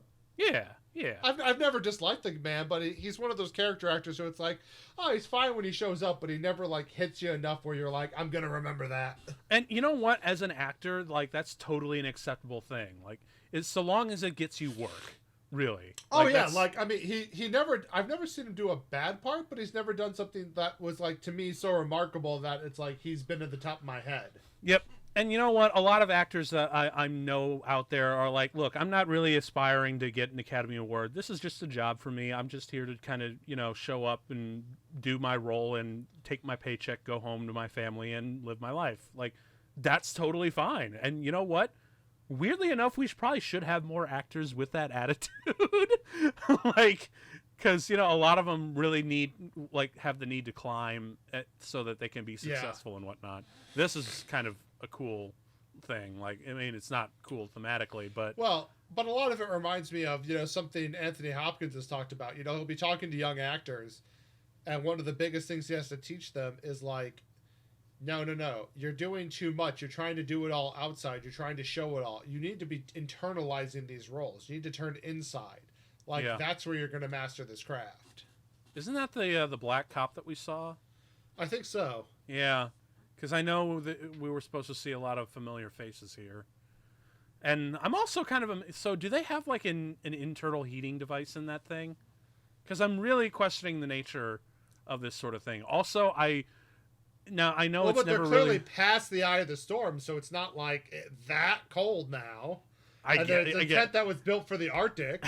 Yes. It's got to be logistical to shoot and film, Sean. That's why. Although I will say this, and this is including the dude Frank. I'm betting as they were walking and they stopped to camp and whatnot, 100. Even though it's never explicit in this, in my headcanon, 110% would believe that these dudes cuddle at night, like straight up, because they've been saying that they work together for several years and whatnot. But I can totally see them just like, okay, get close. I can actually totally see Randy or Dennis Quaid here being the big spoon here. Like, let's be honest. Like, so in this scenario, are you the big spoon or are you the little spoon? All I'm seeing right now is City Slickers 2.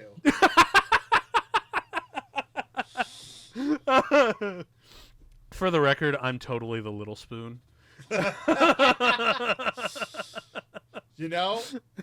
From everything I have told and heard about your fiance, that does not surprise me.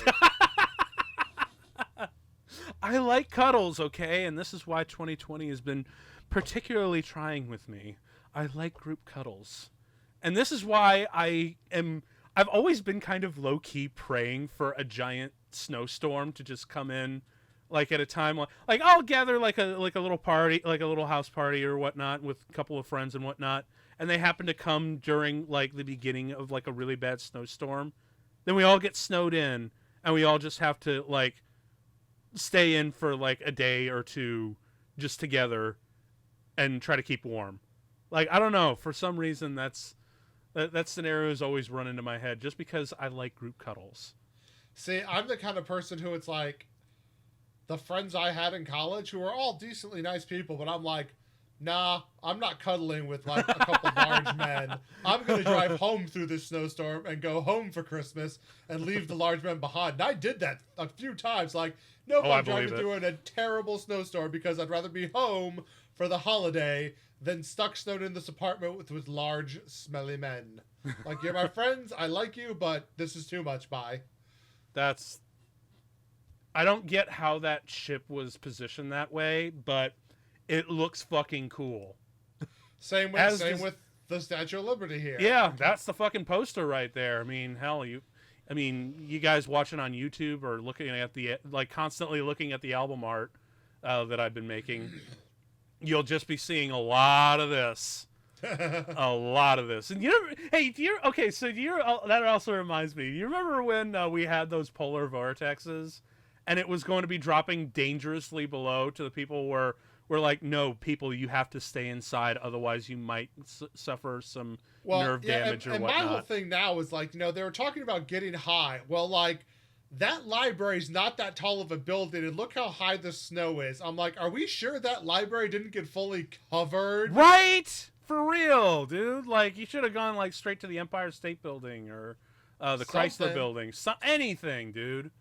But, yeah. Oh, fuck. What was I going to say? Oh, okay, good. Okay, I forgot about this. So, yes, apparently, they are talking about the fact that it's buried under snow. No, not really, because there's another shot coming up here where his dad is like, I don't believe you. I believe in will and my power as a father. I'm going to run up this hill and conveniently find an entrance to the library. Because, again, look, that shot is fucking cool, but let's be honest. It's convenient as all hell. Yeah. Although I will say this, those sets look fucking cool. But look at all that wood furniture they had to burn. Yeah. Yeah.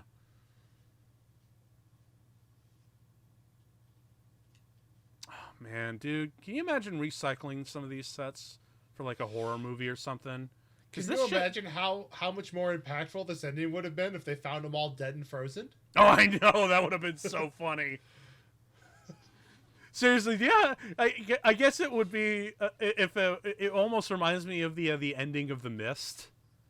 Spoilers for anyone who's seen it, but it doesn't end well for our characters, and it's actually when you consider the rest of the tone of that movie, it's actually kind of insultingly hilarious of how The Mist ends. We're gonna have to do that movie sometime in the future, aren't we? Maybe. But yeah, so like all this shit is iced over, but they're okay because they have fire, I guess, and the couch is okay despite everything else being frozen over. I guess I don't know. It's stupid, weird movie logic, and I think I've complained long enough to where we can just say, fuck it. Right. Fuck all of it. Although I really am curious where the smoke in that chimney goes to.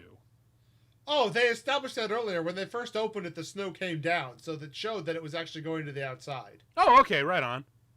Yeah, that was like the establishing shot for that chimney, which I actually appreciated. So, if it is going outside, why weren't... That should have been Dennis Quaid's signal to be oh, they're alive. Like, because they never stopped burning. There should have been smoke. You're completely right.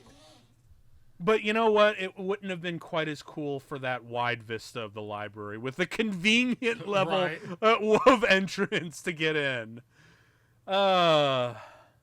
It's lucky this movie is charming with its scope and its special effects.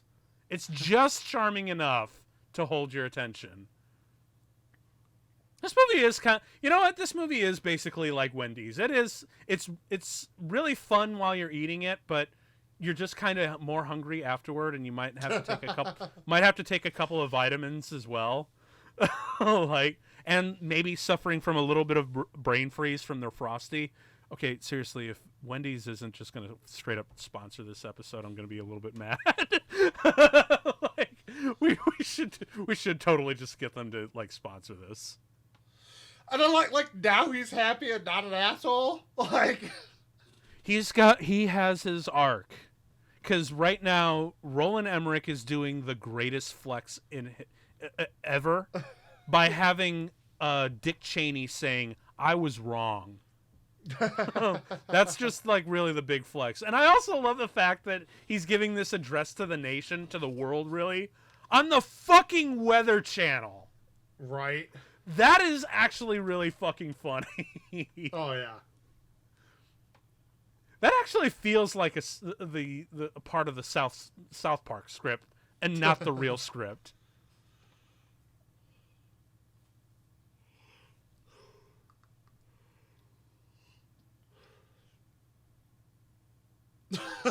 Oh my god.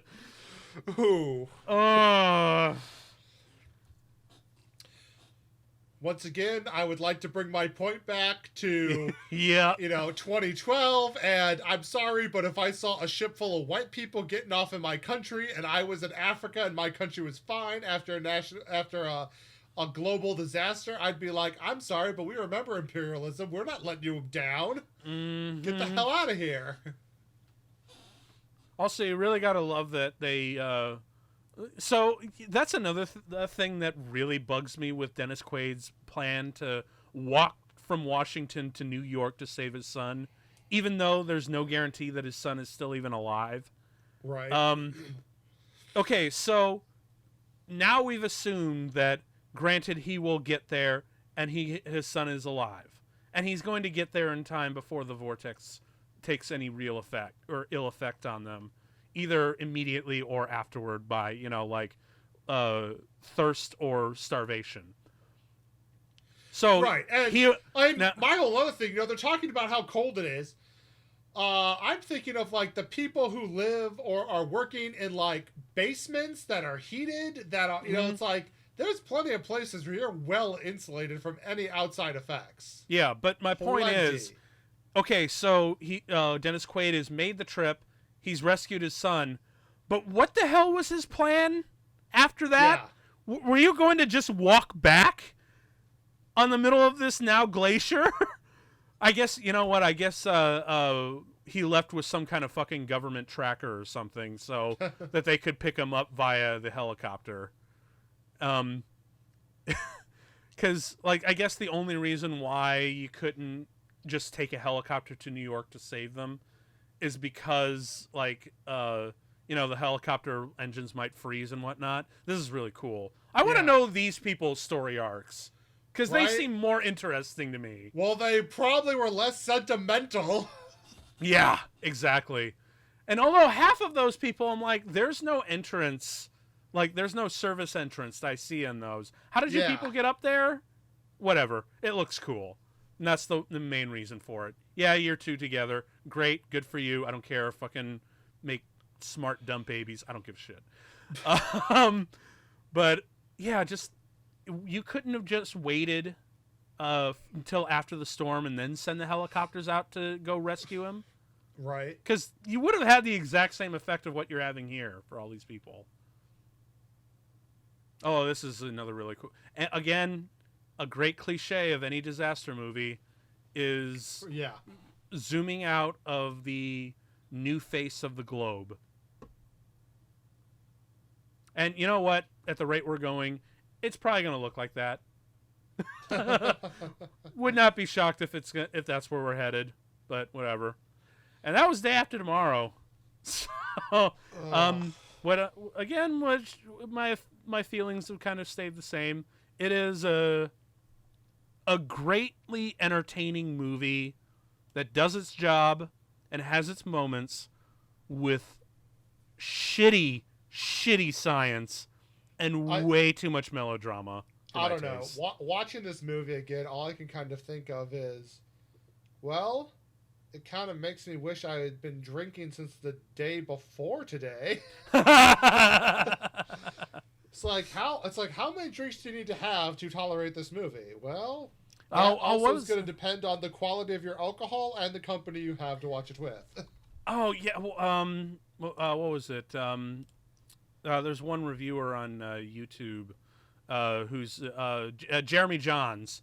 He actually doesn't he actually at the end of his reviews he says is there any alcohol required for this movie? No alcohol required. You need 50 bottles of bourbon to get you through this or whatnot. So there's, but yeah, I thought that was always a great way. I wouldn't put this at insane amount, but it's like you definitely need a glass. You really gotta have a tolerance for some of the sappiness going on and suspend your disbelief. So it's like you might want to have a few before you're being like, oh, I can do this. Just have a couple shots of either of whatever you're taking. Maybe put it in with a mixer or or you know what? More poignantly, just have a couple of shots in a small glass and put an ice ball in it. Just to be on the nose with it. We were kind of, we were talking about let's end this disaster movie off with a bang, and I'm like, It's really more like with a whimper. It's like It after actually watching is. those other disaster movies, you're just kind of like, oh. Yeah, it really Like, I is. don't, man, like I remember this movie being cool. And it's like, yeah, it's cool for those, as you said, the wide shot effects and seeing all that stuff. But after that, you're just kind of like, and Yeah. now I remember this is probably largely the reason I never bothered to watch 2012 in theaters, because it's like I had seen this. I didn't need to sign up for this again. Yeah, you know what? I think that's why I was a little hesitant about it. But then I saw some of the reviews and like, yeah, look, you get what you pay for, but it's actually better than Day After Tomorrow. Yeah.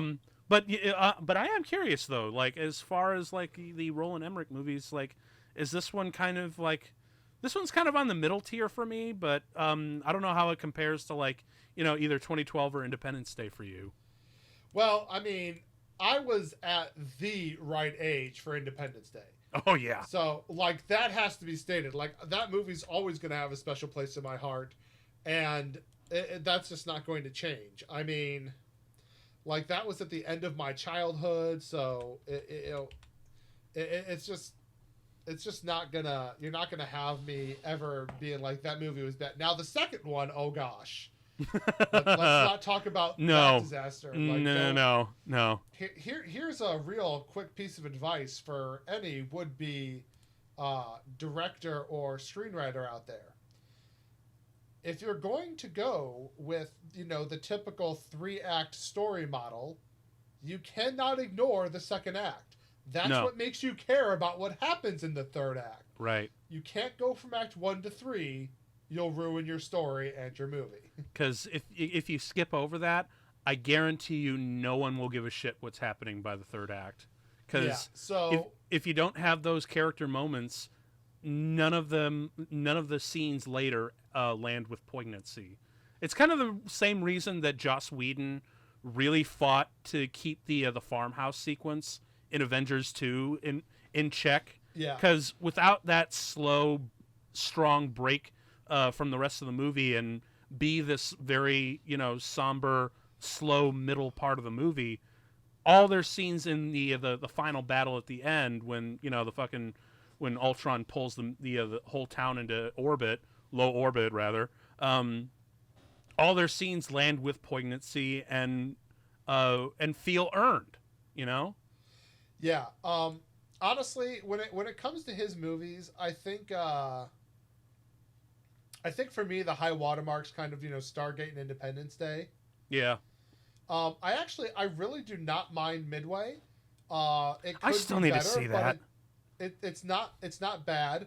I'm sorry, but I have not watched this movie because I have a lot of people who this story and what it led to is very important, and so the way he portrayed it is a disaster, and by that I'm talking about Stonewall. Oh yeah. So it's like when I'm looking at his stuff, I enjoy 2012, but I don't think it's anywhere near as good as Stargate or Independence Day. Mm-hmm. At the time, I liked The Patriot, but knowing what I know now about history, Yeah. and the fact that you basically decided to make an atrocity the Nazis perpetrated as part of the Revolutionary War, that smacks bad. Although I will always enjoy it if only for Heath Ledger. Yeah, but, okay. We can also enjoy, kind of a weird peak of Mel Gibson before he went nuts. Yeah, and how can I forget this? I mean, if you want an excellent B action movie, I mean, Universal Soldier. Oh yeah, man. I think he kind of that's I think the best way to really describe this man's career. He made great like B-level movies. Yeah. And they were good. Like Stargate to me is like B-level sci-fi, but it's good. Universal Soldier, B-level action movie, but it's good. Then he kind of came out of nowhere and made like this A-level disaster sci-fi movie with Independence Day, and then just never quite hit that mark again. Yeah, because even like 2012, which I really fucking love 2012. It's actually it's fun. not bad. I definitely, but it's so much. It's because they have great characters. The characters make that movie fun more than the premise. Yes. But yeah, you're right. Like he never quite reached that same level after Independence Day. It was kind of, but in all fairness, because like I've said before, that movie is textbook example of a perfect balance between quality and camp, and that's what. And I bet I think he even understands that, and ever since then he's been trying to capture that balance again, especially with his disaster films. When I films. look at his writing, like some of his movies that he's written have been great. Some of the ones he's written have not been. And I'm just sitting here, all I can think of is like, do you have like a ghost co-writer or a ghost script doctor? And if so, like the ones you used for, like 2012 and Independence Day and like Stargate, like keep hiring them. Yeah, like we need them back. Whoever was overlooking this one, fire. Like, never again. For real. Like send them back to the Christian commune where they're writing soapy melodramas. And it's like sentimentality like has to be balanced against everything else, and the balance was not here in this movie. This is why I really thought that it would have been really great if Steven Spielberg got to make a movie like this. And imagine keeping the main characters as, like 11, 12-year-olds. Because if you had those, like that element and the disaster thing and this whole, like, weird balance of high-budget action and sentimentality and whatnot, I think Spielberg probably could have turned in something maybe not great, but arguably possibly better than this. But you know what I would really like to see Spielberg do? What's that? Like, I think more than anything, just because of how ridiculous and exploitative the shark genre has gone, I want to see him, like, just for shits and giggles, like, do a shark exploitation film, like now, like of the caliber they do now on, like, Sci-Fi Channel and stuff, but do it better than any of them could ever hope to do. I don't think he ever will, because he has no reason to. He has all the credibility in the world. He doesn't have to do anything silly if he doesn't want to. I guess it's because he's got so many other projects that he's backed up with that he wants to do, that he's just like, I don't think it's in my lifetime anymore, and I don't think it's not really the legacy. But see, what he could do his producing thing. Like, he could recognize the need for something like this and then find the right director to, like, take it to that level. That wouldn't be a bad idea either. But honestly, at this point, I'd be like, dude, just throw him a fucking cameo. Like just have him get eaten by a fucking Sharknado or something like that. That would be fucking great. Like, go the Simpsons route and, like, not quite a cameo, but, like, it's his non-union Mexican equivalent getting eaten. Okay, now we're just going full Simpsons. That's exactly what I just said. Go the Simpsons route.